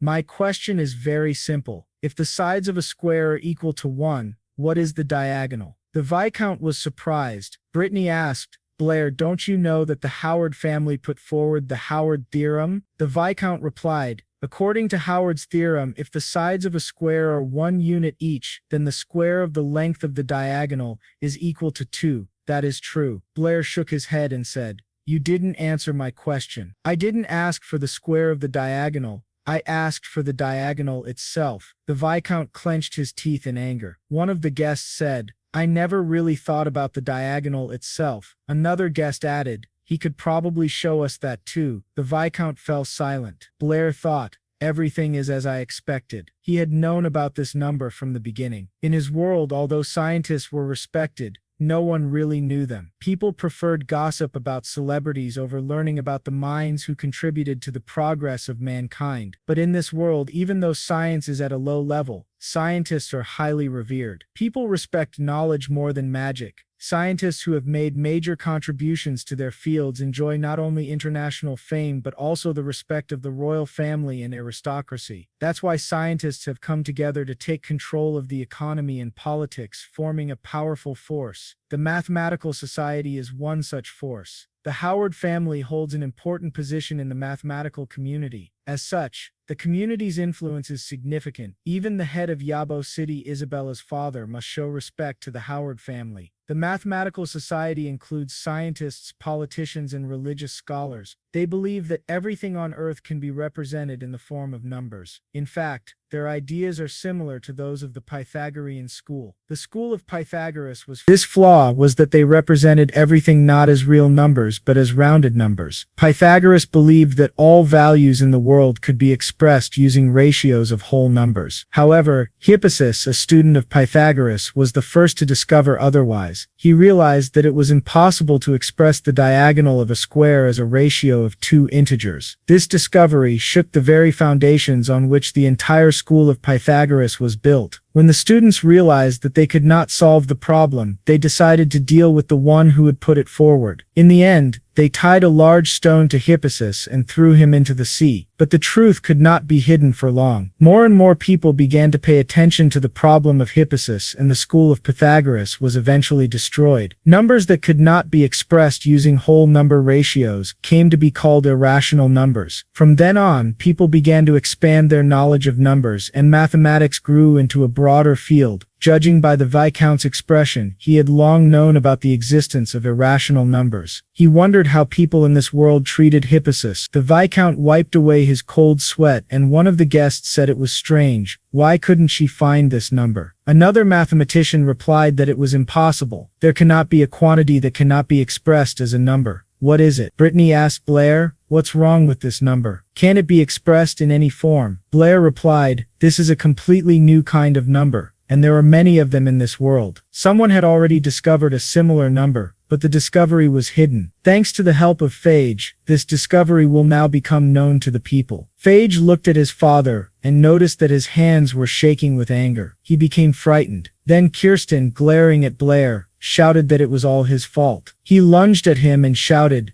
die. He clenched his fist, ready to strike Blair. Blair prepared for the blow, but at the last moment a girl grabbed Phage's hand. He exclaimed, who is she?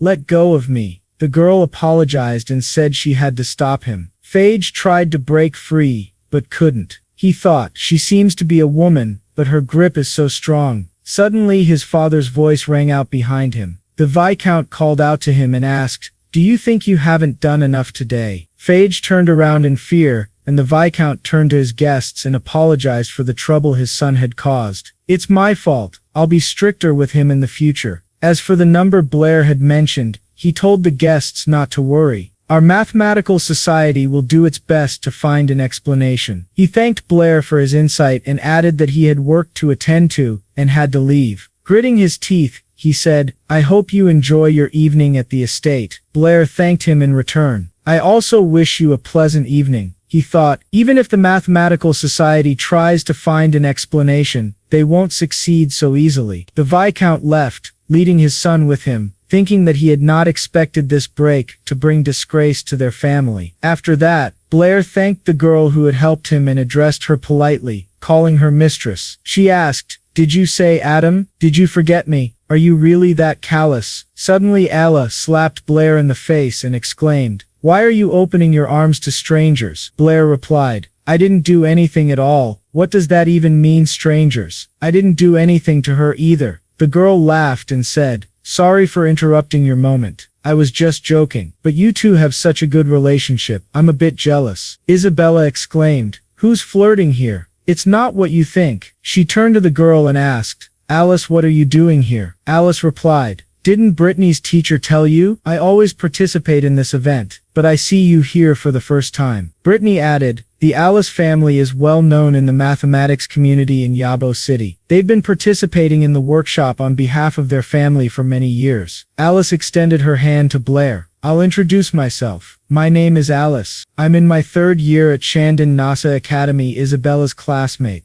I'm pleased to meet you. I hope my joke didn't offend you. Blair shook her hand in return. Alice leaned in close, examining him. Blair's gaze accidentally dropped to her chest. She smiled and said, you performed excellently today. It's the first time I've seen the Howard family turn from arrogant and pompous to so pathetic. Can we study mathematics together in more depth? Blair apologized and politely declined. You should ask the teacher for advice. I learned a lot from her. Alice smiled and said, you're not that easy to figure out, are you? I'll say goodbye for now. But when no one's around, let's chat some more. Blair said goodbye and Isabella, clearly annoyed, asked, what do you mean when no one's around, let's chat? Brittany also said goodbye to Alice. Isabella turned to Blair and said, you immediately forgot everything, didn't you? I see you don't mind going off with her. Blair turned to her and asked calmly, why should I go with her? Isabella pointed her finger at him and exclaimed, you're all the same. The moment you see a beautiful girl, you run after her. Blair scratched his nose and asked, could she compare to you? Isabella blushed. Maybe, and you think I'm prettier. Blair confirmed with a nod. She grew even more embarrassed, thinking, what a fool. But if he meant my face, not my figure, then, that sounds nice. Suddenly Calvin approached them and greeted them. Brittany smiled at him and asked, what are you doing here? Calvin replied,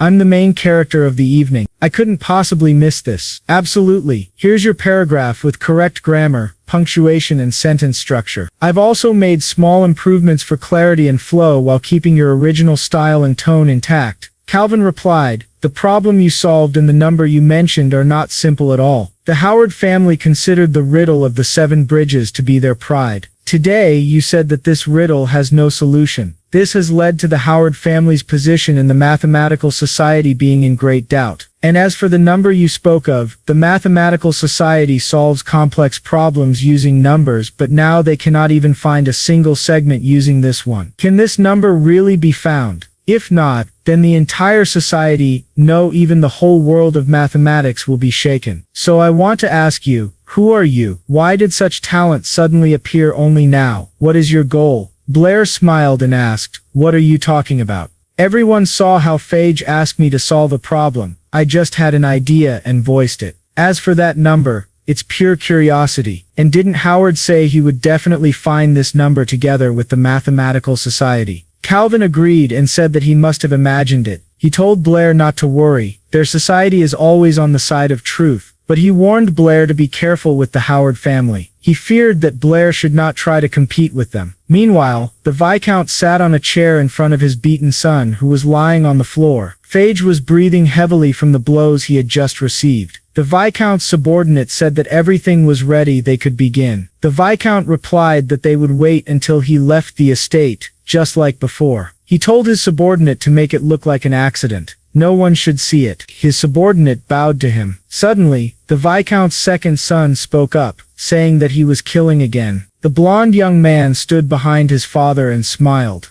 The Viscount turned around and, calling him Abel, asked, is it you again? The Viscount's subordinate looked at Abel in surprise and said, this is impossible, I did it with my own hands. Abel came closer and said, your surprise is normal. After all, I myself ordered it just like this time. Abel approached Phage and the Viscount, jumping up from his chair, asked, why didn't you die? Why did you appear again? Is this Blair your man? Abel said, you're so cruel. What a terrible example you set for your son. The Viscount pulled out a revolver and told him to answer the question. Phage looked at his brother in surprise. Abel replied, you're asking too many questions. I don't even know where to start. He stood up and continued, fine, I'll tell you. That young man named Blair is not related to me in any way, but I had an excellent reason to return. What will I do? Abel said, I'll tell you. I'm going to completely change the Howard family. The Viscount asked again, you're going to change our family? Abel confirmed and asked, what do you think is the basis of our family? The Viscount replied, of course, glory. Abel shook his head.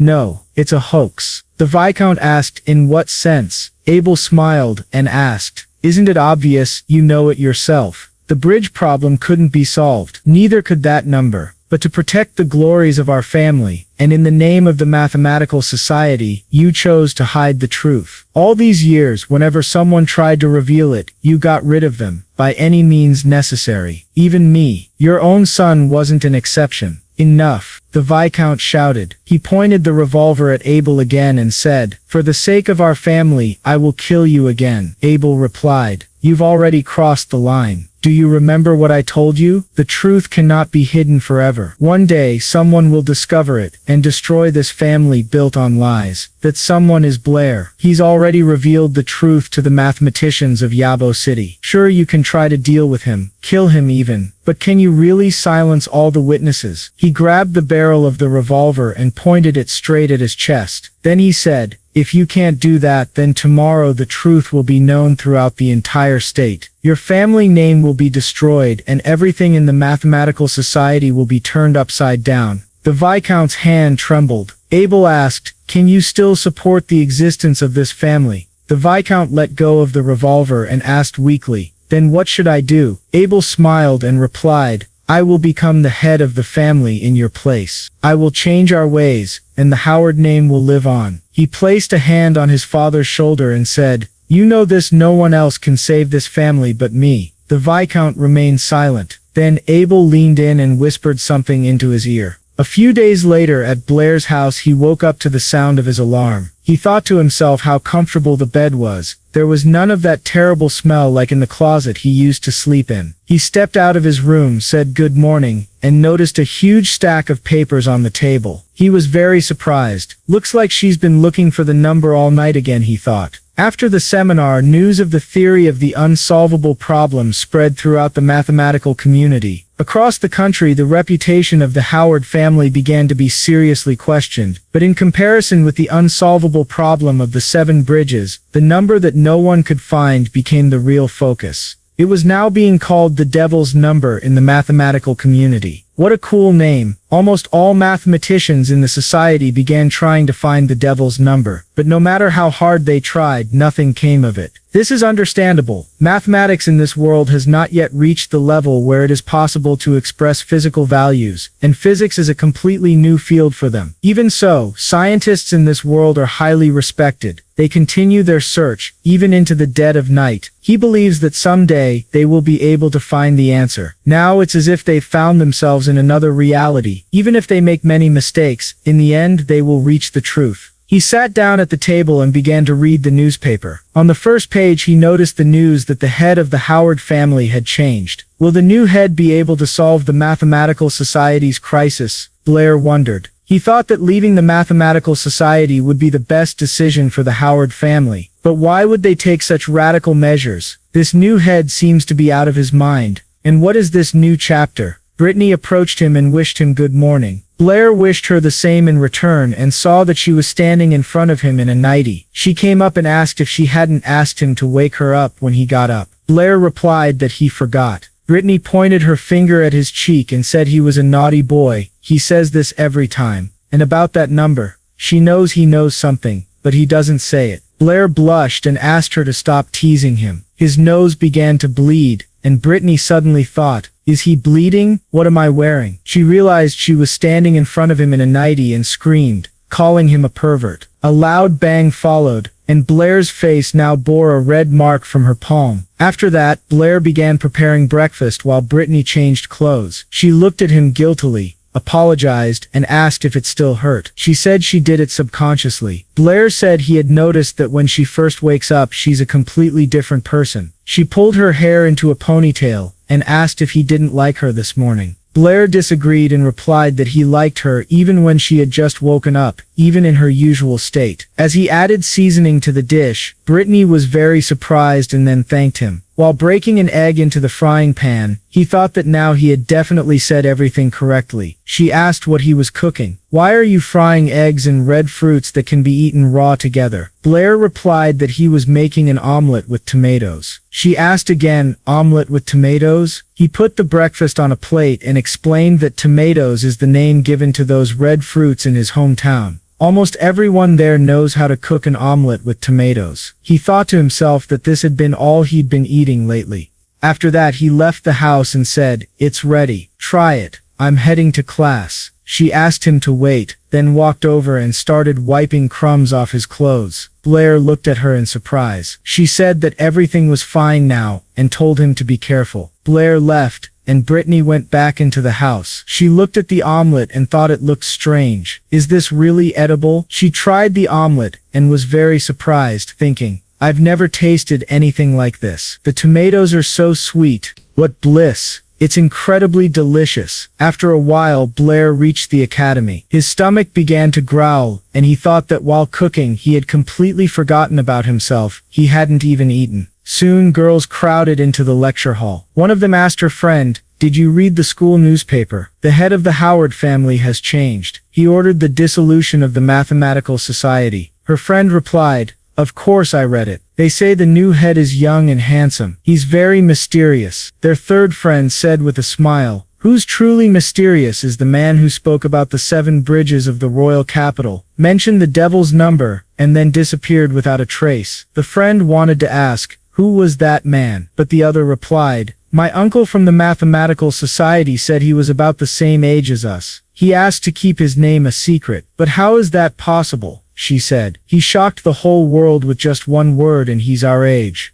I don't believe it. What if he's just a secretive old guy? Meanwhile, Blair was sitting nearby at a desk and Isabella stood next to him. She turned to him and asked if he was listening to what she was saying. She asked him if he really didn't know how to find the number. Blair replied, I told you I don't know anything. Isabella exclaimed, that can't be true. You're definitely hiding something. Suddenly, Alice entered the hall and asked Isabella if she was bothering Blair again. She greeted Blair with a good morning and then blew him a kiss. Isabella asked, aren't you in your 3rd year? Why are you here? And why is Blair yours? Blair greeted Alice with a good morning, and his classmates perked up. They looked at the girls and one of them said, those are the most beautiful girls of the 3rd year, Isabella and Alice. Another guy said, They came for Blair. How did this guy get so lucky? Is he really that popular among girls? Jasmine noticed them, and Alice leaned over to Blair and asked what they were. Talking about that, suddenly Blair's stomach growled with hunger and he awkwardly looked away. He apologized to them and Alice left. Isabella looked at Blair, displeased, and asked, "Is he a pig? It's not even lunchtime yet." Suddenly Alice handed Blair a bun and said that she had accidentally taken an extra portion today. Would he help her eat it? Blair looked at the delicious bun with sparkling eyes and agreed, saying that she was a good person. But suddenly Isabella pinched his cheek and told him not to do it. "How can you accept food from someone else?" Blair replied that he wanted to refuse, but the bun smelled so good. Isabella got angry and asked, "If you were hungry, why didn't you ask me?" In response, he asked, "Weren't you the one who just called me a pig?" Isabella exclaimed,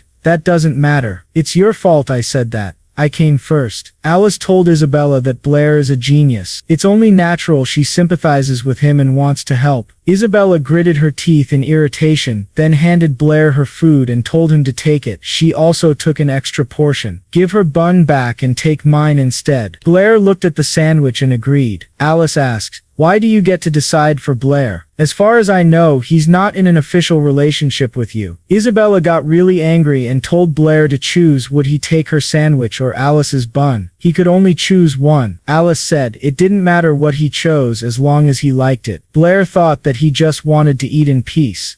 Sparks began to fly between Alice and Isabella, and Blair smiled awkwardly. Blair chose the sandwich and thanked Isabella. She was happy and said that meant he liked her sandwich better. Suddenly Blair stuffed both the bun and the sandwich into his mouth at once, and his cheeks puffed out. He swallowed with difficulty and said that both the sandwich and bun were delicious, thanks to both of them. Everyone looked at Blair in shock. Isabella said the sandwich must have been really tasty, if he gobbled it up so quickly. Alice noticed remnants of cream on Blair's cheek, wiped it with her finger, then licked it and said, "You left this here, you're so sloppy." She kept licking her fingers, saying that her bun was so delicious. Isabella exclaimed, "What does that even mean?" Suddenly the bell rang, and Alice said it was time for them to go to class. She said goodbye to Blair and told him to study well. Blair said goodbye to her, and then Isabella pointed her finger at him and said, "She's gone. You better wait for me in the classroom after class." She left the room, slamming the door loudly. Blair sighed in relief, thinking that they had finally left. Suddenly, his friend pinched his cheek and asked when he had time to meet Alice. Blair replied that it was a few days ago in the evening. Toby exclaimed, "In the evening?" Blair asked what he was getting at. "A few days ago, Brittany's teacher took him to a mathematical society seminar where he met Alice." Toby asked, "You were at that seminar a few days ago? Is that where they started talking about the number of the devil?" Blair ignored him and said that Brittany's teacher had arrived afterward. Then Blair went to the board and started writing a problem. Brittany said they could try different methods of solving it. The most common method is this. "Now let's divide into groups and try to solve the problem on the board." She nudged Blair with her elbow and quietly called out to him. He turned around and saw that she was handing him bread. She said, "You forgot to eat breakfast again.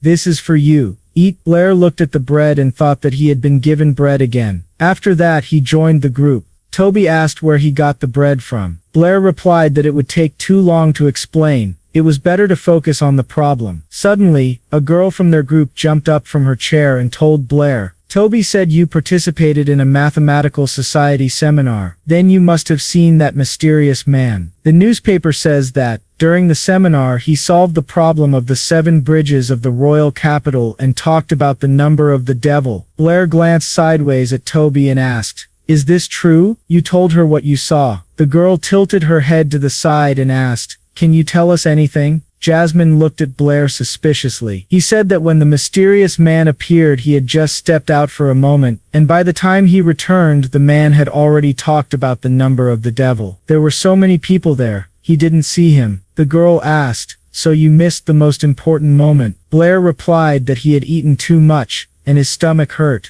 There was silence between them. Toby said, "Your stomach hurt at such an important moment? You didn't take advantage of the opportunity." The girl asked what he meant, but in any case, Blair had the chance to participate in a mathematical society seminar. The most important people in the city of Yabo gather there. If you meet even a few of them, That's already amazing. She smiled and asked Blair if he had any free time. Maybe they could do math together. I have so many questions. I also have a very big house. If we get tired, we can sleep there. Toby asked, "Is this how you want to study math?" He exposed her. The girl exclaimed, "Shouldn't. She studied mathematics." All this time Jasmine was silent, scrolling through suspicions in her head. After finishing class, Blair went out into the corridor and said that it was good he was fast. Otherwise, Isabella would have caught him again. These girls were still annoying. He'd better practice magic, that was more important. He needed to keep his magic at a good level. Suddenly, someone asked when he had become so interested in magic. He turned and saw a hooded figure in front of him. The figure put a weapon to his throat, and Blair asked who it was. In front of him stood Jasmine, hiding her face under the hood. She told him not to twitch. The dagger was very sharp. Blair raised his hands and asked what she was doing. She said that, if she wasn't mistaken, it was he who had spoken about the 7 bridges of the royal capital, and the number of the devil at the seminar. His skills in both magic and mathematics had grown rapidly. He wasn't Blair. Blair never had such talent. Let him say, who is he, really? Why is he pretending to be Blair? Blair replied that there were too many questions and he didn't know where to start. But first, he was Blair. He thought it best not to mention the fact that he had moved, at least not yet. Jasmine exclaimed, "What nonsense is this? Do you think you've disguised yourself so well?" She began pulling his cheeks in different directions and said that any mask could be removed. But suddenly she was shocked there was no mask. She began to wonder if she was somehow failing. Blair kicked her lightly in the leg and she began to fall, closing her eyes. But instead of hitting the ground, she felt herself being held. She opened her eyes and saw that Blair had caught her. She blushed slightly, and they made eye contact. Then she exclaimed, "What are you doing? Let me go." Blair replied that he could let her go, but she shouldn't put a knife to his neck again. He showed her the spoon she had used as a weapon and said that one careless move and he could have bled. He told her, "You're convinced I'm not wearing a mask, so just believe that I'm Blair." She turned away and told him to let her go. She pulled away from him and asked, "Even if you're not hiding anything, why did you suddenly become so good at magic and mathematics, and your manner of speaking has changed too?" Blair replied that it was a long story. "I am Blair, but at the same time, I'm not.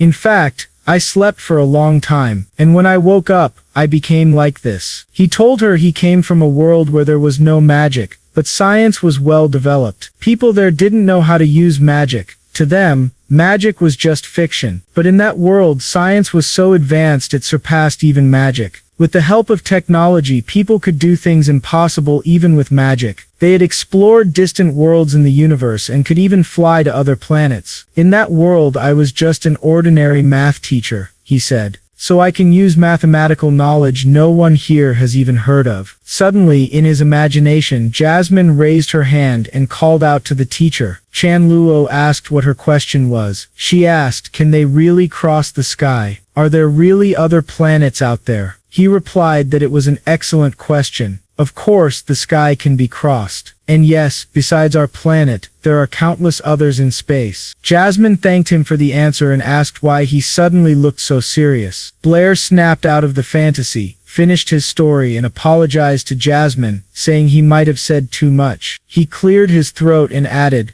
"Eventually, I woke up in a world where I became a mathematical genius and a skilled magician, but unfortunately I lost some of my memories." All this time Jasmine had listened carefully. She thought for a moment, and Blair said, "That's how things are." Jasmine smiled and said, "Apparently you really are Blair. Just like before, you still love telling tall tales." Blair asked, "Have I said something like this before?" Jasmine nodded. "You always liked science more than magic. You even said you wanted to live in a world where there was no magic. That was probably because you weren't doing well with magic back then. You even cried in your sleep. So if this is due to memory loss, don't worry. I'll help you get your memories back too." Blair took her hand and said, "You care about me so much. I'm grateful." Jasmine saw what he did and quickly said, "I only agreed to help you get your memories back. Don't read into it." Blair asked, "What could I possibly think?" Time passed. Blair returned to the academy and looked at his hands. Suddenly someone grabbed him from behind and hugged him tightly. Blair realized it was Toby. He asked, "What are you doing? Let me go." Toby sat down and asked why he had grabbed it. Blair stuck 2 fingers into his nostrils,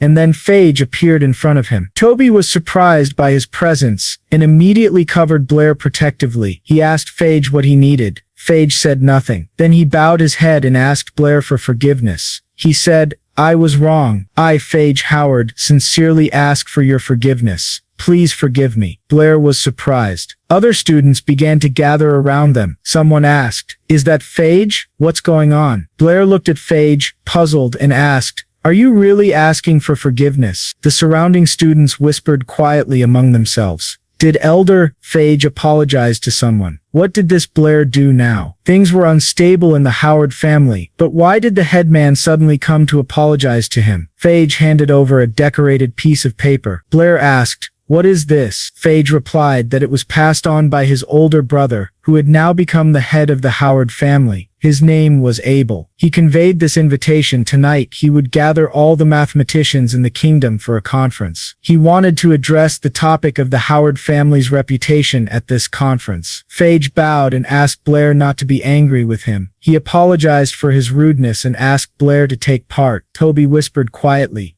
"You don't need to go there. Why did he suddenly talk to you like that? This is definitely some kind of trap." Blair looked at the invitation and began to think about it. Sometime later, many people had gathered at the Howard family's estate and were speaking with one another. Blair also went along and muttered that, in the end, he couldn't stay out of it, so he came. He wondered how the new head, Abel, was going to handle the situation. Suddenly, someone grabbed his ear. He felt a familiar sensation. Isabella said, "I knew you would come. And where did you go this afternoon?" "I told you to wait for me in the classroom after class." Brittany was also surprised to see him. She said that she had searched for him all over the academy. Blair asked the teacher if she had also received an invitation. She replied that the news of the conference at the Howard estate had already spread among all the mathematicians in the kingdom. Almost all the city's mathematicians were there. Some had even come from other regions, but no one else had received any official invitation. Blair thought this was strange. Was he the only one who had received a personal invitation? Someone gently touched his ear. Alice asked what had happened to it. "Is it all because of her? I can massage your ear," she offered. Isabella jumped in.